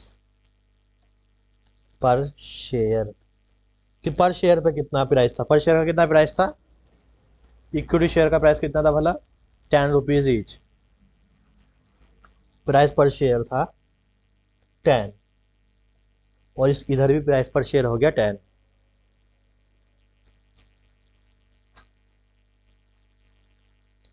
प्राइस था शेयर का 10 रुपीज, ठीक। तो इधर भी 10 रुपीज प्राइस था, इधर भी 10 रुपीज प्राइस था। इधर 3 लाख शेयर खरीद गए, इधर 50,000 शेयर खरीद गए, ठीक। अब तो हम निकाल लें कितने रुपए की शेयर खरीदे दोनों कंपनियों ने मिलकर। इसके लिए होगा 30 lakhs के, 3 लाख इंटू 10, तो प्राइस आ गया, total total cost, total investment लिख दो, टोटल ही रहने दो, टोटल आ गया 30 लाख। तो यहाँ तो आ गया 30 लाख, 30 लाख, 3 लाख इंटू 10। ये कैलकुलेशन तो सब समझेंगे ना, ये भी चलो कर देता हूँ, कभी कोई ना समझे, ऑल तो ऐसा कोई होगा नहीं, ठीक है ना। 30 लाख, 3 लाख के शेयर थे, 10 रुपए ही शेयर था। इसे कहता था नंबर ऑफ शेयर लिख देता है, number of share, number of share था 3 लाख। इसने खरीदे 10 रुपए पर शेयर था, 30 लाख के शेयर इसने खरीदे। इसने कितने शेयर खरीदे, 50,000। तो नंबर ऑफ शेयर हो गए,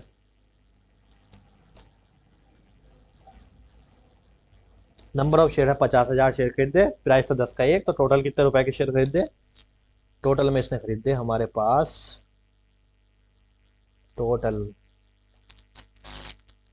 टोटल में इसने हमारे पास खरीदे शेयर, सेकेंड ही प्लस हो गया, टोटल में शेयर खरीदे हमारे पास 5 लाख रुपए के। 50,000 शेयर इंटू 10 यानी कि 5 लाख शेयर इसने खरीदे, 5 लाख। कैसा आया, 0.5 लाख मल्टीप्लाई बाई 10, ठीक। 50,000 शेयर खरीदे, 10 का ही 5 लाख के शेयर ने खरीदे।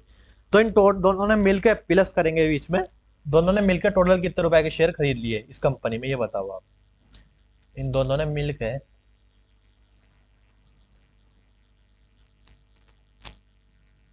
एक सेकेंड, मैथ्स है ना, ये हमारे पास अवेलेबल है, why should we use that. Maths में प्लस का साइन नहीं दे रखा, ओहो, कोई फ़ायदा नहीं, इंक वाला ही लेना पड़ेगा, इंक टू शेप ही करना पड़ेगा। तो एक हम बनाएंगे प्लस का साइन। अच्छा वो तो ले लो, पहले पेन तो ले लो यार।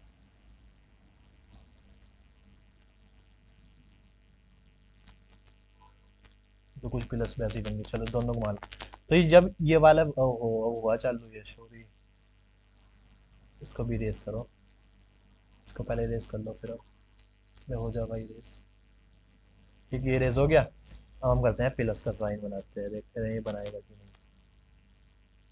अरे प्लस बनाना भाई, बना प्लस। चलो ये नया बना रहा है, ऐसे ही बना रहा, बॉल बन गई, छोड़ो। और हम वो देखेंगे इन दोनों के टोटल कितने आए। तो ये वाला बंदा पहुंचाएगा अपने 30 लाख, ये वाले बंदे ने यहाँ 30 लाख रुपए डाल ले। एक सेकेंड, इन शेप का साथ चेंज से होगी लगेगा क्या? इसको हटाओ, इसको लगाओ, और ये वाला मैन लगाओ। तो इस बंदे ने ये 30 लाख पहुंचाए इधर, इस बॉल के अंदर, ठीक।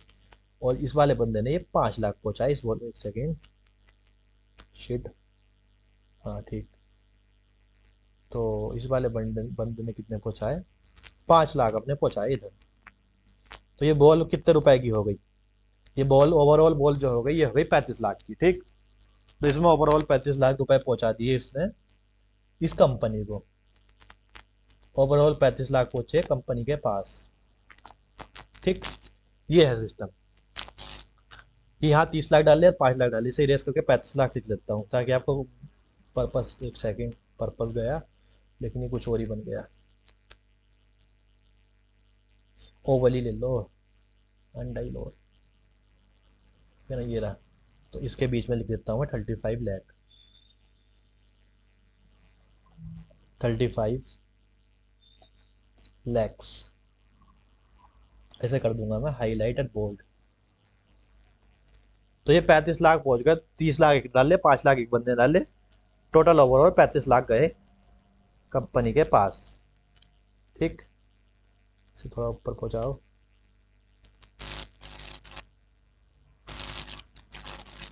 ठीक। तो ये हो गए 35 लाख, जो 35 लाख, 30 लाख जेवीएन के थे, 5 lakh S A R A के थे, दोनों ने मिलकर इसमें इन्वेस्ट करा 35 लाख रुपए का। टोटल कर उसकी कैपिटल कितनी थी? 1 CR की। अब एक बात बताओ, क्या ये सब्सिडरी कम या क्या ऐसे भी को हम सब्सिडरी कहेंगे इन दोनों कंपनियों की? नहीं कहेंगे। क्यों नहीं कहेंगे? अब इसकी होल्डिंग निकाल दो, एक सेकंड, यहाँ आ जाओ नीचे, ये इधर आ जाओ, सॉरी, इधर से तो फिर दिखेंगे। टोटल, टोटल से पहले परसेंटेज लिखेंगे, एक second, percentage holding of JVN and percentage holding of JVN and SARA, सारा, SARA, सारा इन SAB कंपनी में JVN एंड सारा की कितनी परसेंटेज होल्डिंग है। तो परसेंटेज होल्डिंग लगा हम लगाएंगे यहाँ फॉर्मूला, कितनी उन्होंने कैपिटल इन्वेस्ट करी, तो उन्होंने मिलकर 35 लाख की, तो 35 लाख, और 1 CR में 100 लाख होते, सबको पता होगा इस टाइम में, डिवाइड बाय 100 लैक्स, और मल्टीप्लाई करेंगे हम 100 से, यानी कि 35% की होल्डिंग आ गई। मल्टीप्लाई करेंगे 100 से, तो ये आ गया हमारा अमाउंट 35% का, 35%, सेकेंड, परसेंट। अब इसे कल को सबको हाईलाइट कर देंगे और फिर इसके बारे में हम डिस्कस करेंगे। सेकेंड, बोल्ड, 24, ज़्यादा बड़ा हो गया है तो सबको ढक गया, 18, और अभी करना पड़ेगा शोर, 12, हाँ नाउ ठीक। तो टोटल परसेंटेज होल्डिंग जो है दोनों कंपनी की एसएबी के अंदर वो है 35%। अब हमने क्या पढ़ा था? हमने पढ़ा था कि होल्डिंग कंपनी बनने के लिए या तो आपके पास अधिकार हो उसके मेजोरिटी डायरेक्टर को ऐड या लेस करने का। डायरेक्टर के बारे में तो इस क्वेश्चन में कुछ कहा नहीं गया अभी तक, आगे भी नहीं कहा गया, आगे कहा गया है लेकिन अभी तक नहीं कहा गया। जहां तक मैंने हाईलाइट करा यहाँ तक इसके डायरेक्टर के बारे में कुछ नहीं कहा, ठीक, तो अभी हमने आधा पार्ट पढ़ के समझ रहे हैं। तो एक सेकेंड, इस क्वेश्चन को डिस्कस कराओ बिल्कुल परफेक्ट तरीके से, ताकि आपको वही समझ में आ जाए और आपको सब ठीक रहे। ये बात बताओ, यहाँ तक आपने जो एक रिक्वायरमेंट पड़ी थी होल्डिंग कंपनी बनने की कि 50% से ज्यादा शेयर होल्ड करने चाहिए, पेड अप शेयर कैपिटल, तो क्या वो होल्ड करा है इस बंदे ने? इन दोनों कंपनी ने नहीं करा ना, देख लो। 1 करोड़ का 50% होता है 50 लाख, सबको पता है। लेकिन इन्होंने जो होल्ड करा है वो करा है 35 लाख सिर्फ। तो 30-35% इन्होंने होल्ड करा, जबकि इन्हें होल्ड कितना करना था, 50 पॉइंट समथिंग परसेंट होल्ड करना था। Since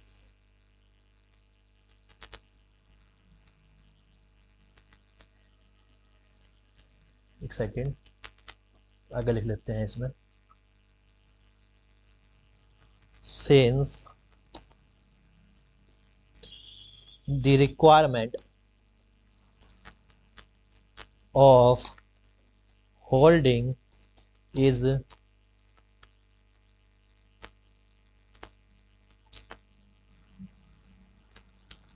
that the company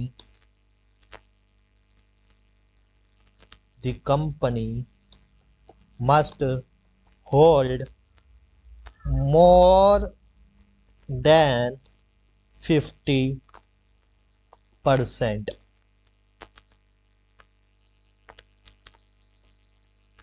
but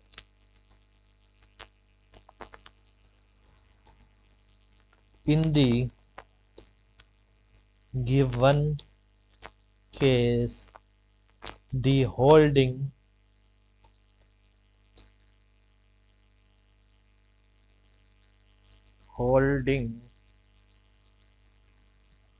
से कर दो, होल्डिंग को भी नीचे ले आओ, थोड़ा हैंग सा लग रहा होगा आपको, मैं टाइप कर रहा हूँ पहले, बाद में पहुंच रहा है पहले, एक second. The holding is just 35%, is just 35%, therefore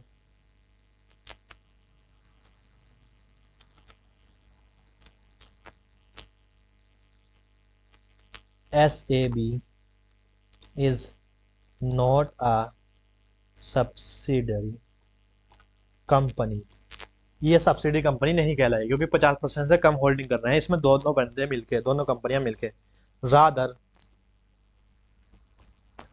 it is associate company. लेकिन ये है एक एसोसिएट कंपनी, क्योंकि एसोसिएट कंपनी की लिमिट जब हमने पढ़ी थी उसमें लिमिट थी 20% से लेकर 50% तक। 35 भी 20 के 50 के बीच में आ रहा है, तो ये कंपनी सब्सिडी नहीं कहला रही, इस बेस पे सब्सिडी नहीं कहला रही, इस बेस पे कहला रही है एसोसिएट। थोड़ी जगह बना लेते हैं आगे के लिए।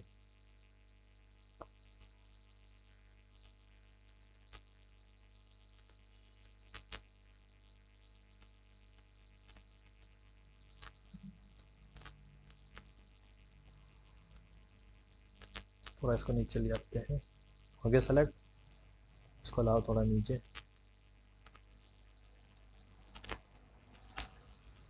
ठीक कर देते हैं, ये चेक कर लेते हैं। ठीक है, तो हमारी ये रिक्वायरमेंट थी, ये हमने पढ़ा। इसे भी लाएंगे, थोड़ा सा नीचे लाएंगे, चलो इसे ऊपर ही रहने दो, लाएंगे थोड़ा सा ले आते हैं, चलो।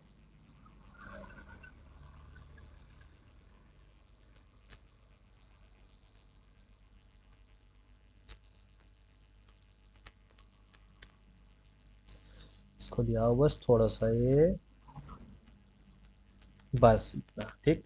तो आप मुझे बताओ इस बेस पे क्या कंपनी को, क्या जे एस ऐसे भी कहेंगे कि ऐसे भी सब्सिडी है इन दोनों कंपनी की, जेवीएन के ऐसे आ रहे कि नहीं कहेंगे ना, क्योंकि कम से कम 50% चाहिए थी, यहाँ तो सिर्फ 35% ही होल्डिंग हो भाई। तो सब्सिडी नहीं कहेंगे, बल्कि इस कहेंगे Radha it is a associate company. Subsidy नहीं है, वो एसोसिएट है इस वाली पॉइंट के लिए। लेकिन अभी सारी कंडीशन फुलफिल नहीं हुई। एक दूसरी कंडीशन भी पड़ी थी हमने होल्डिंग कंपनी बनने के लिए, कि दूसरी कंपनी थी कि majority of board of director को आइडिया रिमूव कर सके majority of board of director को।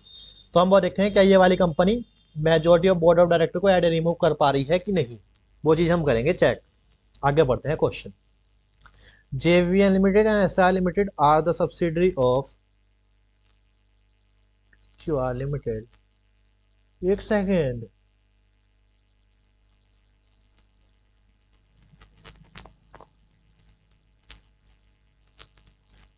क्या बोल गया ये? सब्सिडी, ओ हो, ये वो वाला कॉन्सेप्ट लेकर आ रहा है। समझ रहा हूँ मैं क्या कह रहा है, चलो देखते हैं।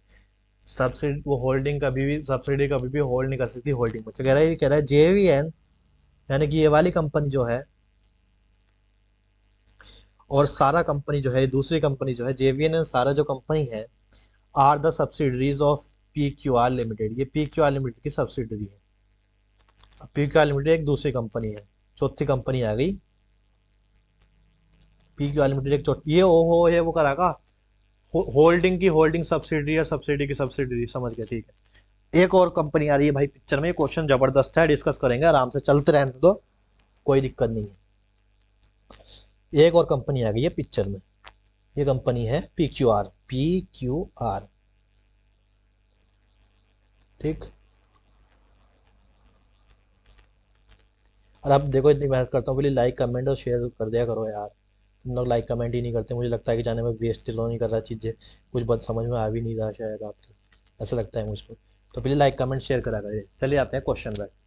तो क्वेश्चन क्या कह रहा है? क्वेश्चन कह रहा है कि जो ये पी क्यू आर लिमिटेड है, ये ये जो है, ये होल्डिंग कंपनी है इन दोनों कंपनी की, ये दोनों क्या कहूँ, कि ये जो दोनों कंपनी है सब्सिडी है पी क्यू आर लिमिटेड की, ठीक। तो ये दोनों की दोनों सब्सिडरी है पी क्यू आर की। चलो बनाओ, कोई दिक्कत नहीं,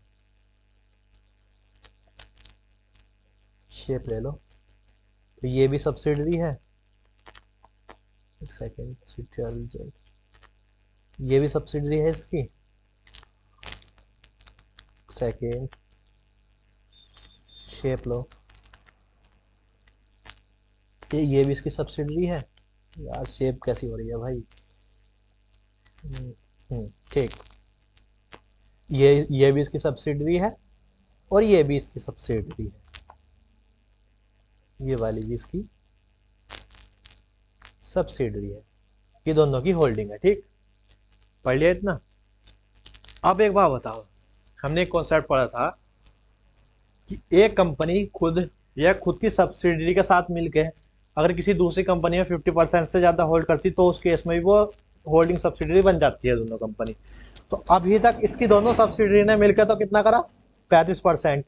अब ये अगर सिर्फ 35 बोला 35, 16% अगर, और 16% अगर ये कर पाती है, अगर ये 16% भी कर देती है ये वाली कंपनी, तो क्या ये इस केस में होल्ड, ये वाली कंपनी बन जाएगी होल्डिंग कंपनी इस वाली कंपनी की? यानी कि अगर पी क्यू आर लिमिटेड 60% भी अगर होल्डिंग कर देती है एस ए बी लिमिटेड की, तो उस केस में P Q R limited S A B limited की होल्डिंग बन जाएगी। ये कहना चाह रहा हूँ मैं। 60% का मतलब 16 लाख रुपए अगर ये डाल देगी उसमें, तो ये होल्डिंग बन जाएगी। अब पढ़ते हैं उसने कुछ डाला है नहीं डाला, कुछ बना है कुछ नहीं बना, देख लेते हैं। चलिए देखते हैं कितना उसने करा कंट्रीब्यूशन, देखते हैं। With reference to the provision of the company that Tera examine, SAB Limited is the subsidiary of PQR Limited। क्या ये SAB PQR की सब्सिडरी है? इस टाइम पे नहीं है, इस टाइम पे तो बिल्कुल नहीं है। चाहे भले ही दो सब्सिडी से करो, लेकिन कम से कम करो तो 50% मालिक, तुमने तो कुल 35% करा है, तो है नो। पहले का आंसर है नो, इस चीज का आंसर हो गया नो, इस शुरू वाले का आंसर है नो, इसका आंसर तो है नो। नहीं है, क्यों नहीं है? क्योंकि इसने दो कंपनियों, दो अपनी सब्सिडी से इन्वेस्टमेंट कराया है, लेकिन कम से कम 50% कराना, 50% से ज्यादा कराना था, कम से कम बोल रहा हूँ, सॉरी, 50% ज्यादा इसको इन्वेस्टमेंट कराना चाहिए था, इसने कुल कराया 35%। अभी इसको सब्सिडी बनाना है अगर उस कंपनी को, तो उसमें कम से कम 16 लाख रुपए और डालने पड़ेंगे, ताकि 51 लाख हो जाए पूरे। और 51 लाख रुपए जैसे ही होंगे, उस केस में ये बन जाएगी होल्डिंग और वो कंपनी बन जाएगी सब्सिडी। तो 16 लाख रुपए की बात है, लेकिन अभी इस केस में नहीं है। अब हमसे कह रहा है would your answer be different, आपका आंसर क्या बदलेगा अगर 8 में से, अगर 8 out of 9 board of director को बदल सके ये? हाँ, तो बदल जाएगा। हमने दो कंडीशन पढ़ी थी, पहला कम से 50% से थोड़ा सा ज्यादा शेयर होल्डिंग होनी चाहिए, यहाँ तो 50% भी नहीं हो रहा, सिर्फ 45% हो रहा, तो पहली कंडीशन तो सेटिस्फाई नहीं हो रही। लेकिन दूसरी कंडीशन ये थी कि जिस कंपनी को आप अपनी सब्सिडी बनाना चाहते हो, अगर आप उस कंपनी के majority of board of director को ऐड या लेस कर सकते हो, तो उस केस में आप उस कंपनी की होल्डिंग बन जाती हो। जिस केस में क्या है, इसके डायरेक्टर है नो, इस कंपनी के डायरेक्टर है नो, डायरेक्टर इस कंपनी के, देख लेते हैं। एसए लिमिटेड के इस वाली कंपनी के डायरेक्टर हैं टोटल में 9। इसके टोटल डायरेक्टर हैं 9।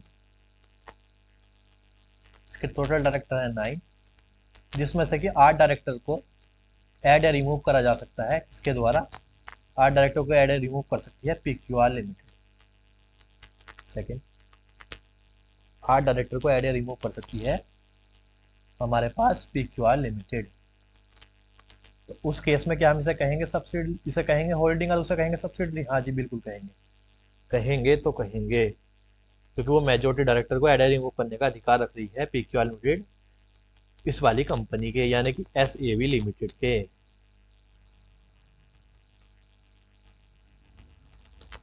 बहुत मस्त क्वेश्चन था भाई, तो हम ये वाली रिक्वायरमेंट देख लेते हैं।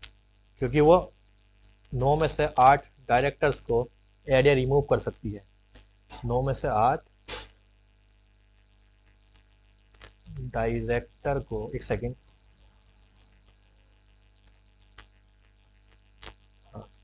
9 में से 8, जस्ट अ मिनट, ये लास्ट क्वेश्चन है, इसके बाद हम अपना लेक्चर बाइंड अप कर देंगे। और आप मुझे ग्रुप बता रहे ना, प्लीज़ आप इसे शेयर करो जुलाई वाले स्टूडेंट के साथ भी, और प्लीज़ ज़्यादा से ज़्यादा लाइक कमेंट करो यार, मैं इतनी मेहनत करता हूँ, आप थोड़ा तो सोचिए यार। आप लोग लाइक कमेंट शेयर ही नहीं कर रहे तो कैसे काम चलेगा? मुझे लगता है कि शायद मैं वेस्ट कर रहा हूँ पढ़ा के, ऐसी मतलब ऐसी बोल के चला जाता हूँ, शायद किसी को समझ नहीं आ रहा है क्या। डायरेक्टर्स कि 9 में से 8 डायरेक्टर्स पे इसका कंट्रोल है, यानी कि 2 में से 8 डायरेक्टर को ये वाली कंपनी ऐड या रिमूव कर सकती है उस कंपनी के। तो उस केस में हम कहेंगे, इस कंपनी को कहेंगे होल्डिंग, और जिस कंपनी के डायरेक्टर्स को ऐड या रिमूव कर सकती है मेजोरिटी, उसे कहेंगे सब्सिडरी कंपनी। ठीक, यहाँ पे लिख देता हूँ, यहाँ पे लिख देता हूँ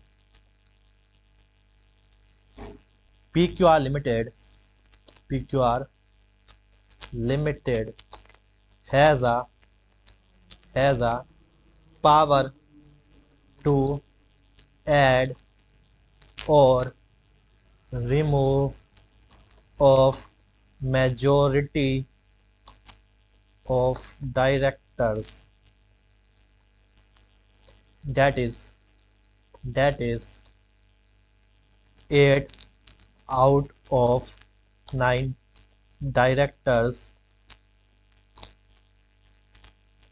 of SAB Limited, SAB Limited, private limited है शायद ये, पर प्राइवेट लिमिटेड ही है ना, हाँ SAB प्राइवेट लिमिटेड है, चलो प्राइवेट लिख देते हैं, SAB private limited. therefore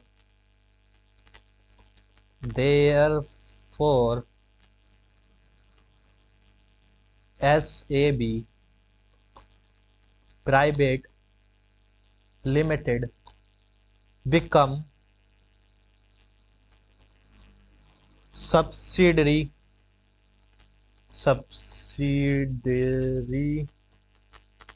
company of PQR भी प्राइवेट कंपनी है शायद से, हाँ PQR प्राइवेट ही है, सब प्राइवेट ही है। PQR private limited, PQR private limited, and vice versa, and PQR private limited and PQR private limited is holding company of PQR private limited is holding company of SAB private limited. तो ये question हो गया पूरा कि पहली requirement तो fulfil नहीं कर पा रहा, लेकिन दूसरी रिक्वायरमेंट वो अच्छे से फुलफिल कर पा रहा है। इसी वजह से इन दोनों कंपनियों के बीच में होल्डिंग और सब्सिडी का रिलेशनशिप आ रहा है। ठीक, इनको थोड़ा थोड़ा बोल्ड कर देता हूँ ताकि विजिबल हो जाए।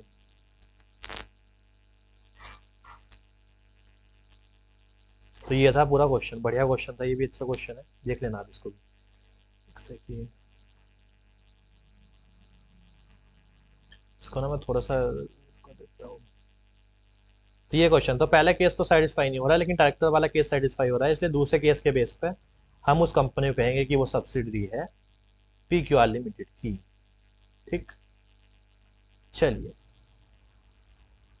इसको भी थोड़ा सा इधर कर देते हैं। ठीक, दूसरा केस सेटिस्फाई हो रहा है, इसलिए हम कहेंगे कि वो वाली कंपनी सब्सिडरी है पी क्यू आर लिमिटेड की। अब ये एरो भी ठीक करने पड़ेंगे, चलिए कर देते हैं।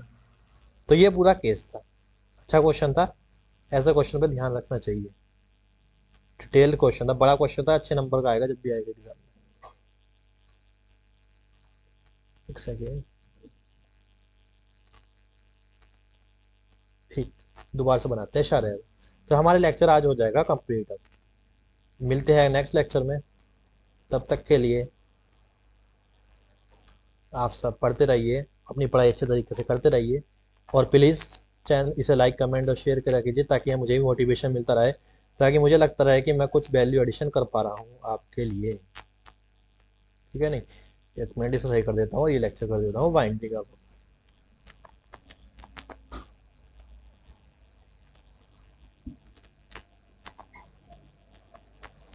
ठीक, सेकेंड